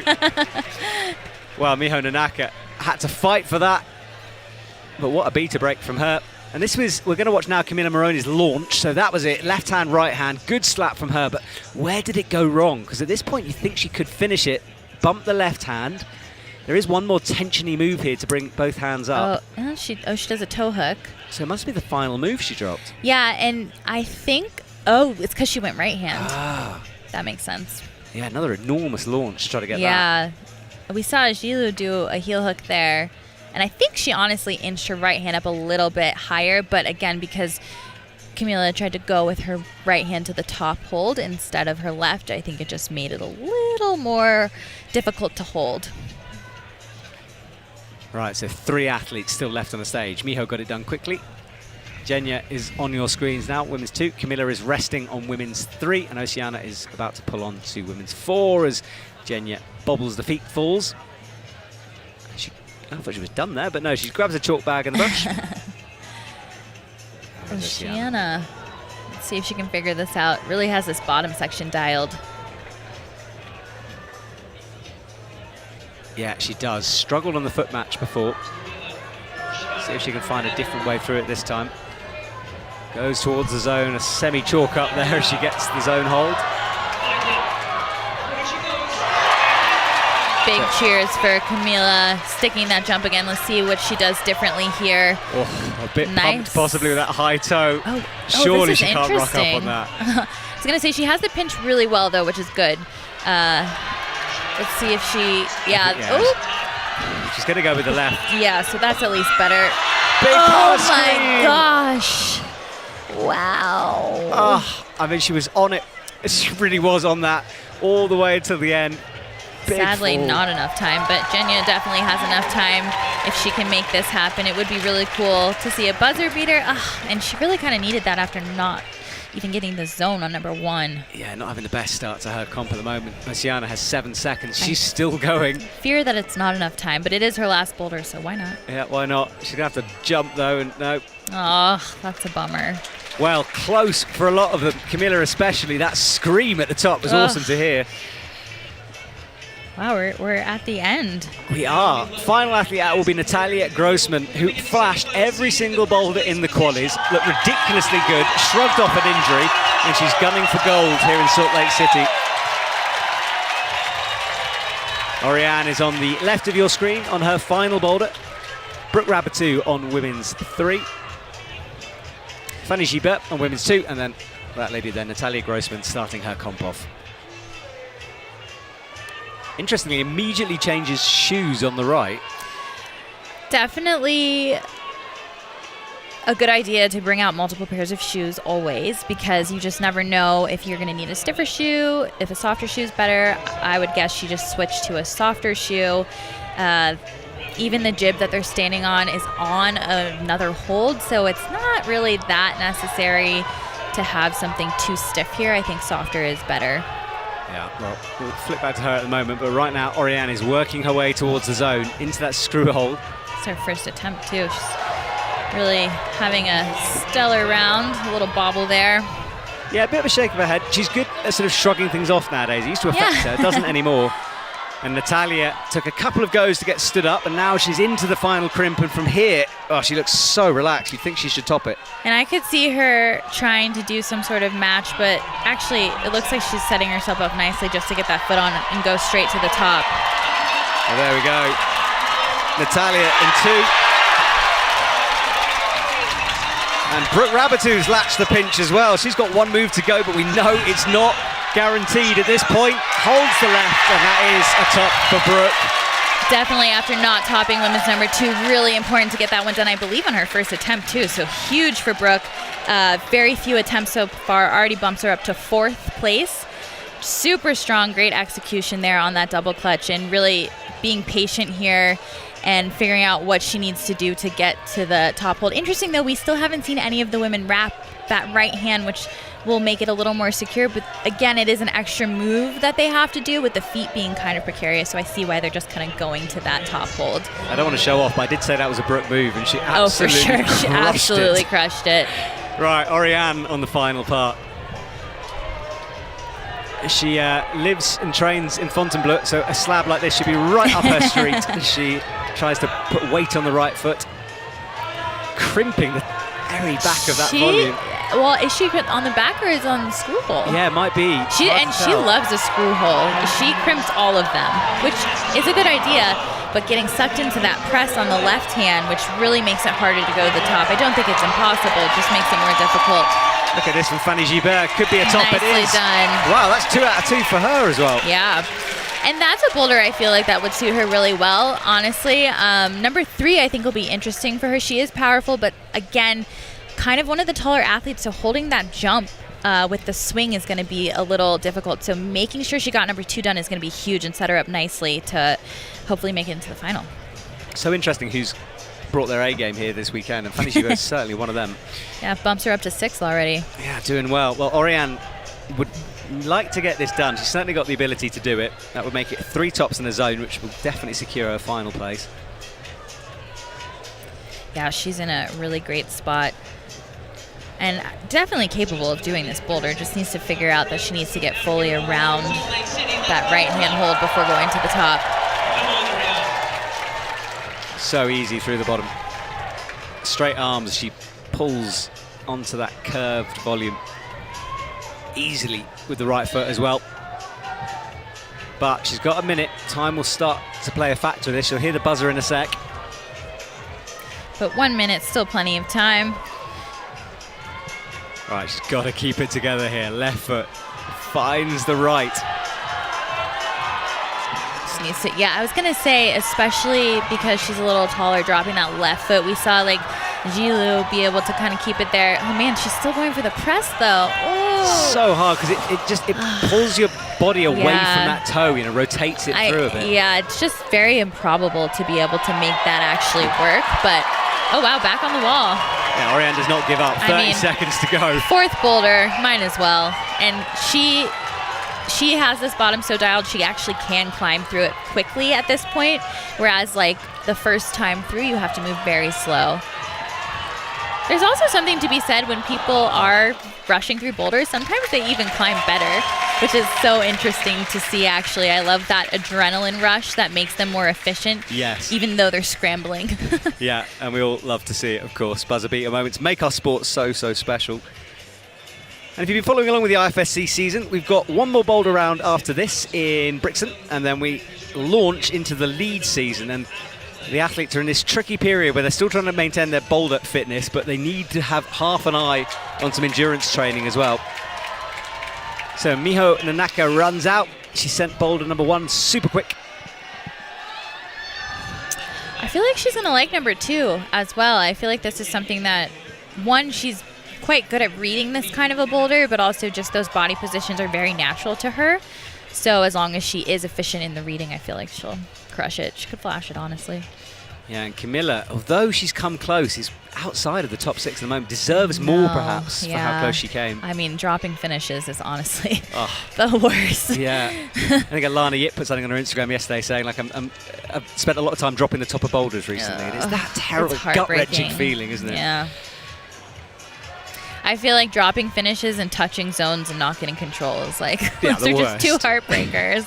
They should give you a 0.5 or something for it. Yeah. So Camilla couldn't find the right foot. Yeah, it looks like she kind of just rushed that a little. Maybe she'll slow it down. Miho already quickly through and very controlled. Interesting, though, palming here. Like choosing to take her hand off the jib, which makes it a little more uneasy to hold, but plenty strong enough to make it happen that way. Nice look at the foot there. You can just see it's like very small bit of texture with some slippery texture around the other side. It's interesting setting. That left foot has been perfectly placed because it looks like you can almost get a knee bar, but you can't. It's a bit too far. Yeah. They've been doing that a lot, and I kind of like it. Yeah. I don't think Jenya saw that you want to kind of do a double clutch there. Maybe she'll adjust here for this next attempt. Oh, Camilla nearly loses her balance. Good save. Now more solid on the right toe. There we go. Look a little more patient this time. Nice. Yeah, into the zone. She won't be awarded it yet, though. We'll need to use it. She does now. Yeah. And there goes the zone tick. Half bar filled up on the left of your screen. And the right now, we've got a leaderboard up all the time. As things get towards the business end of our comp, and we start to figure out who is going to be climbing again tonight. Oh, big kick of the wall. It's just keeping us on our toes, too. Yeah, this is kind of the story of Camilla's comp. It's just like very emotional, very marginal moments for Camilla, and sadly they've gone the wrong way for her. Oh, no. Again, she comes down. So all 3 women rest. I think Miho's only had 1 attempt, or a few attempts on it. I think only 1. I have to double check. Yeah, Yeah, just the 1.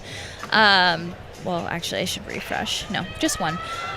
I feel like on her last attempt, she was just focused on standing on that yellow hold, and a lot of the athletes, once they bring their right foot up to the black hold, it makes that position a bit more comfortable, so we'll have to see if she finds that adjustment quickly. Man, looking at her hands a lot, I remember May talking about how her hands are quite sweaty, actually. Yeah, so, I didn't know that until May said it. Yeah, May was spilling a lot of tea, I felt she like. Was. I was here for it. They're good friends, and I'm all for it. If an athlete next to me wants to ditch the dirt. So Megan, I'm expecting some secrets to come out at some point. All right, save them for the final, maybe. Okay, we'll see. We'll see. Right. Hundreds of people watch, then maybe. Right, Jenya goes feet first through the bottom. Oof. Just kind of losing that position there. Oof. Camilla, nice and slow through here. A lot of slips at the moment. I just feel like she wants to kind of reset everything, you know, just go, you know what, that didn't exist. I'll start again. That doesn't count, right? No, that was an blank attempt. But she's just, I think in climbing, sometimes there is an element of luck that comes in and you just need things to go your way, and she just hasn't had it yet. Jinya choosing, I feel like, the lesser of strenuous methods to get to this. She kept doing the feet first one, which I just think is actually more exhausting. So let's see if she can see this double clutch here on this attempt. Flicks down to the undercling, brings the right foot up, now needs the big launch. Oh, she doesn't see it. Oh, heartbreaking. Because honestly, she had good purchase on the pinch that time. If she had seen it, I think she would have been in a good position. Yeah, I mean, it's hard to think of what the game plan would be there, because without that catch, you know, how are you sticking that pinch? But honestly, I can see where she's coming from, because from the ground, it does look possible. All right, Camilla crimps the screw on again. Another foot bobble. Man, really great climbing from Camilla in this round, but unfortunate that the standings don't really show how amazing she was in the round, dropping a few tops there. Yeah. Just out of the final by a couple spots. Well, one to learn for Camilla. She walks across the middle of the stage. And we get our flip. Natalia's back. Fanny Gibert, who is looking outrageously good to this morning. Yeah. We're coming up to 10 to 12 here in Salt Lake City. Hello, if you're joining us from around the world. Hope you're enjoying this competition. The women's final will be at 6 p.m. Salt Lake City time this evening, followed by the women's speed final. So lots of climbing action if you're into that. Fanny Gibert will take a moment to read the bottom of this boulder. Quite hard to spot that left jib underneath the first time you look at it, but it is a good hold. Yeah. Brooke quickly into women's number 4. See if, already seeing that she needs to walk the feet out here. Definitely another athlete who could maybe get this done quickly. Using the heel. We've seen a few people do this, use the heel to kind of set their body up to get out to this foot. Oh, wow, gonna go a little dynamically there. A little less of an efficient method, not impossible, but we'll see if she makes adjustments as Natalia is quick. Oh, dang. That bottom volume, it's right weird in the way, because you need to commit to standing up into that black foot, but then if you start scooting the hands too quickly, people fall off that left foot. They're just like slipping quickly. So Fanny into women's number 3 with that foot first method. Which does, as you said, look way more powerful. Yeah, but again, too, her legs are longer, so maybe it makes more sense, right? If you can reach to that foot quickly, it could be nice, really hip position here to be able to save energy to set up. Oh, wow, so close. Yeah, immediately spotted the double clutch. I could see this happening. Yeah, nice to see. Yeah, we thought she might struggle on it a bit, but looked good there. So I think the smart climbing is really helping her there. Yeah, she is so intelligent with her comp analysis of the boulders. She just has been around the block a bit. She knows the boulders and she can just figure things out. So Brooke on the slopers. Just needs to figure out how to get around here, and I think she sees it. Gonna take a second to chalk up. Brooke taking her time. We'll flick over to Natalia in a second, but right now we hold with Brooke as she comes down. Yeah, dropping the feet fully I don't think is going to work. I think you still need to work your feet out right. So needs to make an adjustment there. But even getting the zone there has bumped her up into 3rd place currently. So Fanny Gibert stands and looks at the wall, trying to figure out the bottom of it. Nothing to stand on down there. Great use of the time here. I feel like this boulder is all about efficiency. So we're going to take a quick look at Natalia on women's number 2. Yeah, you heard the roar from the crowd when she made this happen. Just looking so smooth through the bottom of that boulder. Gets the toe hook in, chalking up all the way. It really is just nice to see her looking like she feels good, right? Like, just, again, going back to Seoul after that fall, it was just really hard to watch, you know? And so she looks like she feels great, and it's turning out to help her through this competition. Huge smile on her face. you love to see it. Yeah, I think she had a bit of after she didn't make finals in Japan, she really had to sort of reset herself because she's not used to not making finals. And that was a bit of a psychological blow. Then she had the injury, so it's been a difficult start. Yeah, it's just been hard to watch, especially when you know she's capable. And so to see it and to have it happen here, I mean, she lives here, she trains here. We're in the United States, so it's just great. It's a nice storybook. It is, isn't it? Well, we'll see if that continues into tonight's final. So Fanny Gibert gets up. She was close to this move before. It was interesting that a second ago she tried to flip for a second after already, kind of knowing what to do. Dang it, just not as much power there on that attempt. Yeah, a minute left to go. Fanny might need to rest right into the last second. Meanwhile, Brooke hasn't got this boulder done yet. She is still in the top 6. Yeah, it would definitely put her in a much better position if she did. We'll have to see. Yeah, it's just that last move where she has to drop down on the sloper she hasn't got yet. She has enough time here, so we'll have to see if she can make it happen. Man, a serious fight to get into this final tonight. Yeah, I mean, it's a good round. If you look at the boxes that have been filled in, a range of different tops at different times. Honestly, doing a really good job of staying patient here. She does only have less than 20 seconds on the clock, but she really can't rush it. It's yeah, I couldn't see that right foot. Not going to make it happen, but great climbing from Brooke Rabatou in third currently, so we'll have to see what happens. Again, I'm just bad at predicting, so I'm not going to do it. It's all right. We'll just wait and see. So Brooke leaves the stage. And yeah, we won't see Boulder 1 or Boulder 2 anymore. That's done. Forget about them. They don't exist. Just 3 and 4. Pay all your attention to now. The athletes are starting to leave the arena. I can see Camilla Moroni walking off with her backpack on the left. But still on stage is Miho Nanaka, who is also making a play for tonight's finals. Wide open at the moment for everyone. Lots of opportunity. I'm excited to see Miho on this boulder. Definitely something that she's good at.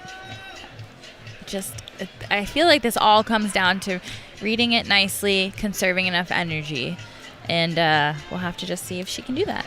Yeah, and Jenya has had trouble reading a couple of sequences so far. I know, and that honestly, I feel like that's the worst, right? Because it's like, it feels almost like you didn't even get, even though you did get a shot, it feels like you were gypped in some way because you just were never doing the boulders the easiest way possible. You were making them all way more difficult. So it looks like she's actually off to a much better start here in terms of route reading. Yeah, so she tries to find that right foot. It's so close but so far away. It's a drop down there onto we it. go. There it is. Oh, readjusts, and now she's stood. Oh, she touched the zone, bobbled off it, and falls. Slapped at the wall on the way down. And Miho launches left. Yeah, already making really good decisions here. And again, it's just about being able to conserve enough energy to set up for this extremely powerful move coming up. Yeah, thought about using the underclink, decided better, now flicks into it. Nice little adjustment there. Oh. Back down at the hands. Yeah, could be a sweat thing. Looked like powered out a little bit as well. Yeah, she definitely needs to move through that section a bit faster, I think, on this next attempt. She was able to pull her hips in and kind of readjust and sit on the foot a bit, but like a lot of the athletes we've actually seen catch that next double clutch looked a little more stable and fresh there, so if she can make that happen, I think it would help. Jenya gets stood up again. Would love to get this done, just for her own mindset here. Yeah. To come away with a victory at the end. It's always so hard, too, because she had such a stellar round yesterday, and there's something about that when you come into the semifinal. It makes you feel like a lot better going into it, and like maybe it's going to be another good day. And so when it starts to kind of fall off, it's really hard. So to end with the top here would be awesome. Oh, she had the zone before. Had a bit of an unbalanced moment when she fell just now, but looks more solid as she brings the left hand through, palms down on the sloper, and now she's just got to figure out how to work her feet right and match that sloper. Ugh. Just really not finding that position, which is not an easy position to find. We've seen some athletes kind of fall into it a little easier, but honestly, every time they got around that hold, it was kind of luck too, you know? It was a little off balance. See if Miho has enough energy. She looks better this time. Oh, wow. Drove with the legs a bit more as well. Yeah, so close. Needs to have a long rest here, though. Yeah, well, everyone's got time. Minute 50. Just Jenya and Miho as we reach the end of our semi-final. It's been a good comp. Hard set of boulders for sure, but nice to see some tops along the way. Yeah, Jilu and Annie Sanders with 3 tops each being at the highest points in the round right now in terms of the leaderboard. Top 2. And then a lot of 2 tops after that. And it will be Annie Sanders' first senior finals. Yeah, official final, right? Yeah, official final. And even if the last one was kind of weird with it being a semifinal, placing 5th had to have shown her that, oh, this is possible. And that really, in these World Cups, knowing that something is possible is huge for an athlete. Because until you kind of feel it, it's hard to believe it's even possible. All right, Miho took that long rest you were talking about. A good 50 seconds. Almost a minute she took. Bumps into the jug. Flowy through the bottom. Yeah, just really needs to conserve. Looks like she has a lot of energy here, actually, which is good. The crowd would love to see it, as would we. Oh, no! So close. It was even closer than last time. That might be it for Miho, and it is, I think. Jenya will have one last go on this. 24 seconds to go. And she falls, and I think she might call it as well. This really puts a lot of pressure on Miho to get that number 4 boulder done, actually, in order to get into the final. Yeah, so things are getting tense. Yeah. Jilu Low at the top, then Annie Sanders, Brooke Rabatou, Oriane Berton, Selma, and then, the screen flicks away. Selma, and who was after Selma? Fanny Gibert, so that's our top 6 at the moment. Yeah, right now, 3 French athletes, 2 USA, and 1 Chinese. Exciting. Yeah, a few spots up for grabs, depending on what happens in the next couple of minutes. Natalia Grossman runs on. And there is Fanny Gibert, who needs to find something here on the slab, which is up her street. So let's see. And then Natalia, well, we know how physical this boulder is. We also know it's doable. Can she launch her way through? Yeah, definitely another boulder that I think Natalia will like. I think she just has to execute here if she's efficient and make sure she conserves her energy. And also the fact that she's done the other boulders quickly puts her in a good place to have enough energy to really get this done on her first attempt, honestly. Oh, Fanny Gibert, heel hooks, rocks up on that heel. Nice rock up there. I got trapped off screen watching Natalia. So Fanny now needs to be slow and calm through here. We know it shouldn't be rushed.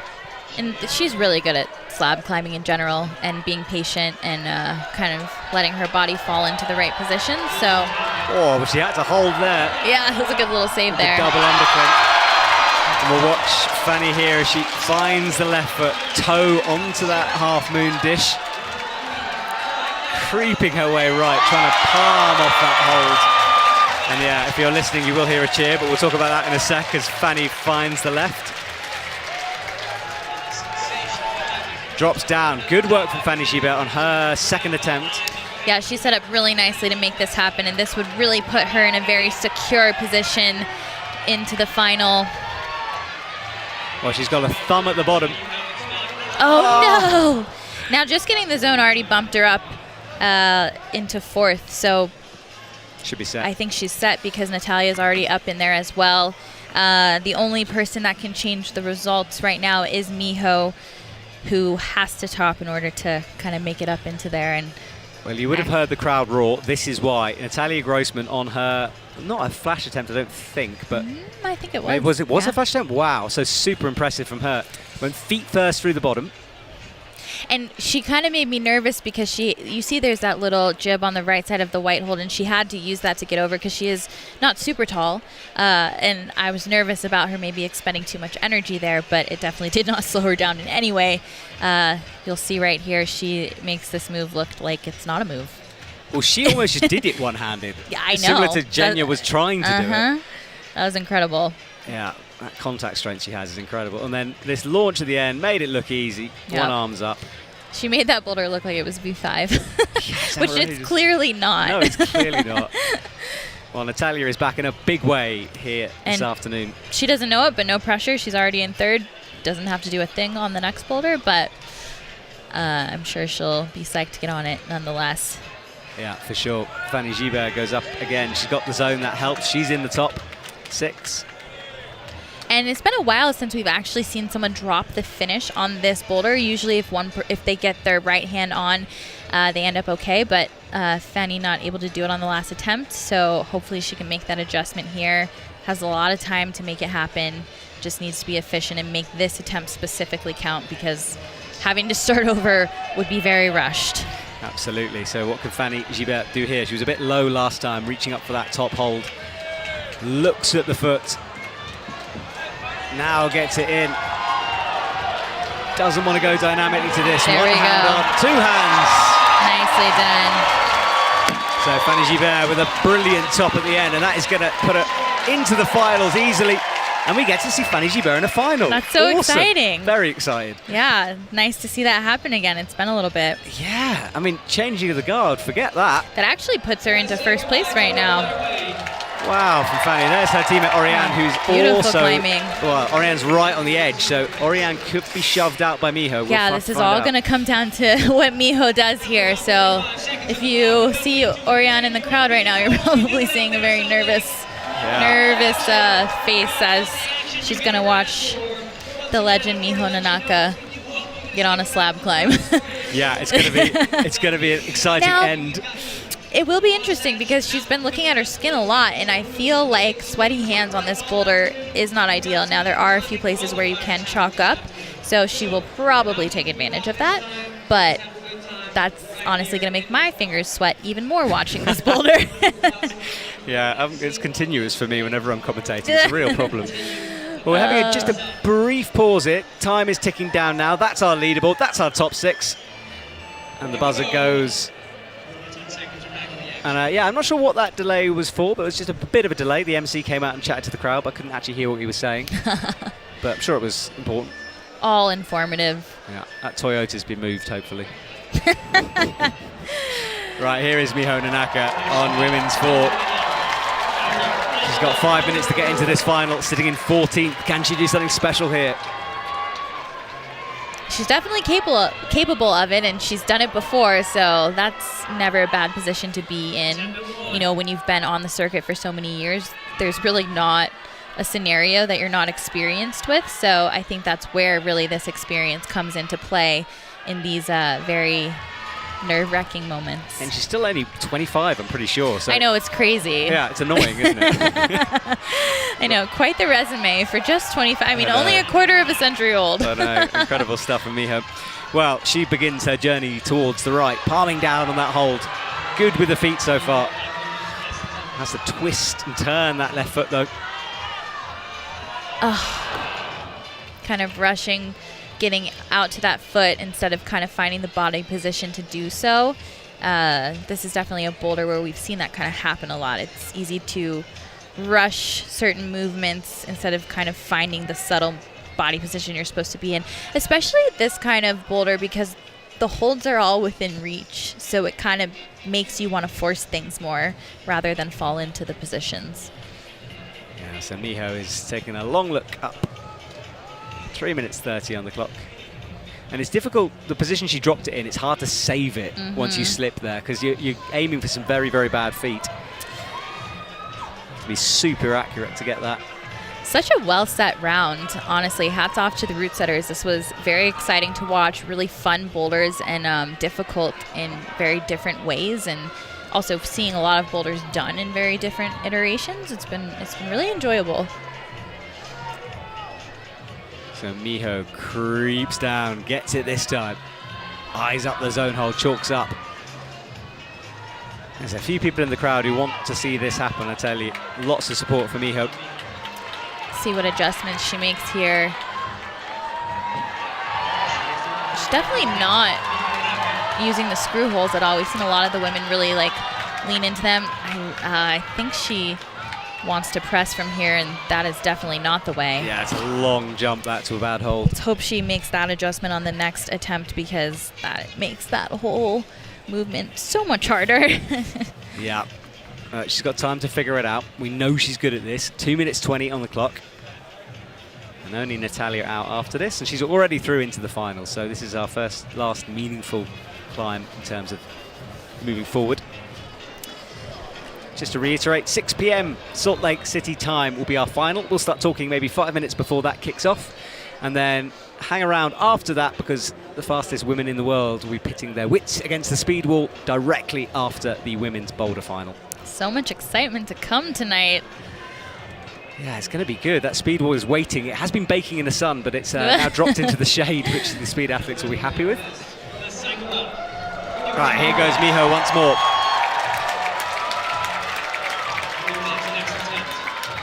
See if she can make the right adjustments here to make this boulder happen. Oh, hasn't found that right foot yet. So Again, close, misses so it. close. She almost kind of used that lower one to kind of scoot over a bit. Like an intermediate foot bump. Right, up to the zone hold. She's already got that, of course, but needs it to move through. Just needs to get on the right side of this hold here. If she tries to go from that position, it's going to be very difficult, and we've not seen a single person make that happen. Not to say it's impossible, but improbable. Yeah, there we go. She's coming over. Oh, yep. There we go. Yeah, you can see her body almost relax into the position. Big. Needs to keep it together here, though, because she doesn't have enough time to probably start over. Oh, no! She doesn't. She wasn't crimping that top. She was just kind of palming on it. Yeah. Oof. I mean, Miho's caught in two minds there. Does she go again? Does she not? 37 seconds to go. I honestly don't feel like she has enough time, but it is the fourth boulder, so she always tries at the end. You're going to go for it, but she's going to have to motor. That's so unfortunate. She was so close and had been reading it so well. Matching that right hand is so hard, honestly. Like, every time someone does it, they are kind of falling into it, right? They're not very secure at any moment to get into it, and she did find the position, but she does not have enough time to finish this, unfortunately. No, she doesn't. 7 seconds. She's going to have to do this jump thing. It's not going to be enough. A good effort from Miho. She launches. Nope.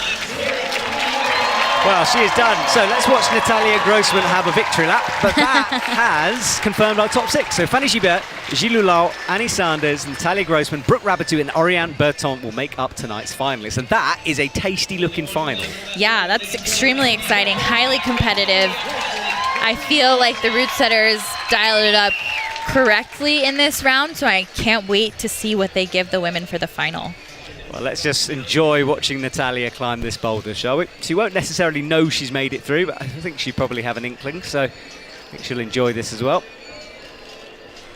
Yeah, I feel like this is, again, another boulder that suits her well. This whole round honestly did, and it's interesting because, you know, we say that a lot, like a boulder suiting someone, but no matter how much it suits someone, it doesn't mean they're actually going to be able to make it happen, because it is a competition. There are so many variables. So it's nice when you see it work out, when you see boulders that you know people are capable of and they perform to their ability. Well, Natalia comes through. Look how good she's looking at the moment. Ultimate precision with her feet. She's already on the final move of this thing. Thumbs engaged as she moves down to the right. Crimping that screw hole. So that's what's interesting, is that position on the screw hole, it actually does make it harder to drop down. So I think we've seen a lot of the athletes in that crimping position and kind of fall into a palm onto that like kind of slopey hold. But she was just so into the crimp that it kind of kept her from being able to drop down. But plenty of time to make a correction here, and also, again, she's already in the final, even though she doesn't know it. Well, that zone actually moved her into first position. So, sorry, it hasn't yet, has it? Has, but not on the graphic on the right. Tied for first. Tied for first. So, Natalia with the heel. Crowd get behind her once more. Yeah, Natalia, as you said, lives here.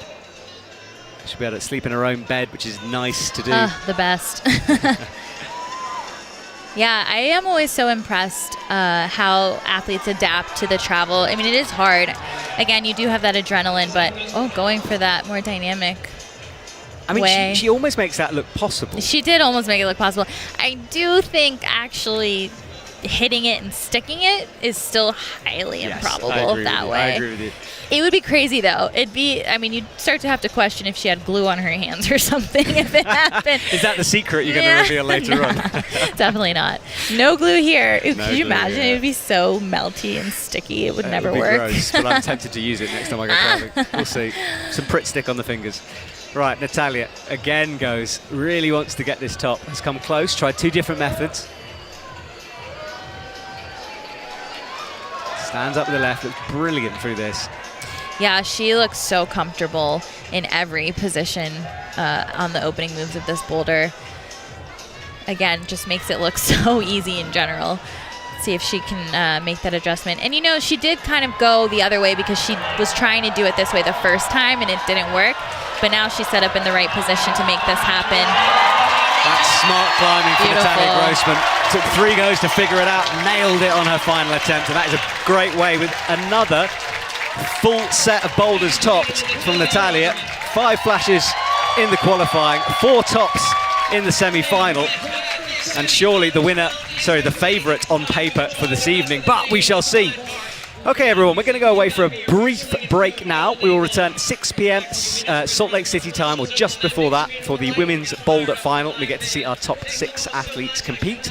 Megan, that was we expected it to be a good one, and that was. I mean, it did not disappoint. That was so exciting, just from the performance to just how exciting all of the boulders were. So can't wait for finals. Yeah, that's confirmation of our top 6. Natalia Grossman, Fanny Gibert, Gilles Loulot, Anastasia Sanders, or Annie Brooke Rabatou, and Oriane Berton make up our top 6. And it's a good separation of boulders there, apart from Natalia, who just crushed absolutely everything. Yeah, just so much good climbing today from all of the women, and lots of drama, some dropped finishes, some really exciting falls. So, and honestly, it looks like they're probably saving enough skin as well. A lot of the athletes that are going into the finals were so efficient, so you love to see the athletes come in with enough energy and skin to really lay it all out there in the final. Absolutely. Well, that's the rest of the athletes. Good performances from all. Genya, heart goes out to her. Just missed a few sequences. Kyra Condi, great effort from her, getting it up to 15th position.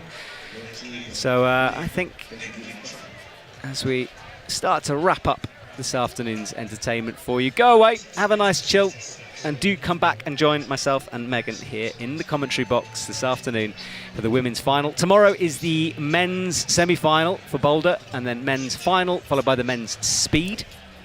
So that's the shape of the weekend. It feels like a long week, but we're coming to an end of it. Yeah, we're already almost through it. Yeah, coming close. Had the paraclimbing earlier on in the week. Do go back and watch that if you haven't already. It was a great comp. Super, super exciting. Well, we will be back at 6 p.m. tonight. Thank you so much for watching. Have a lovely afternoon, and we'll see you later on.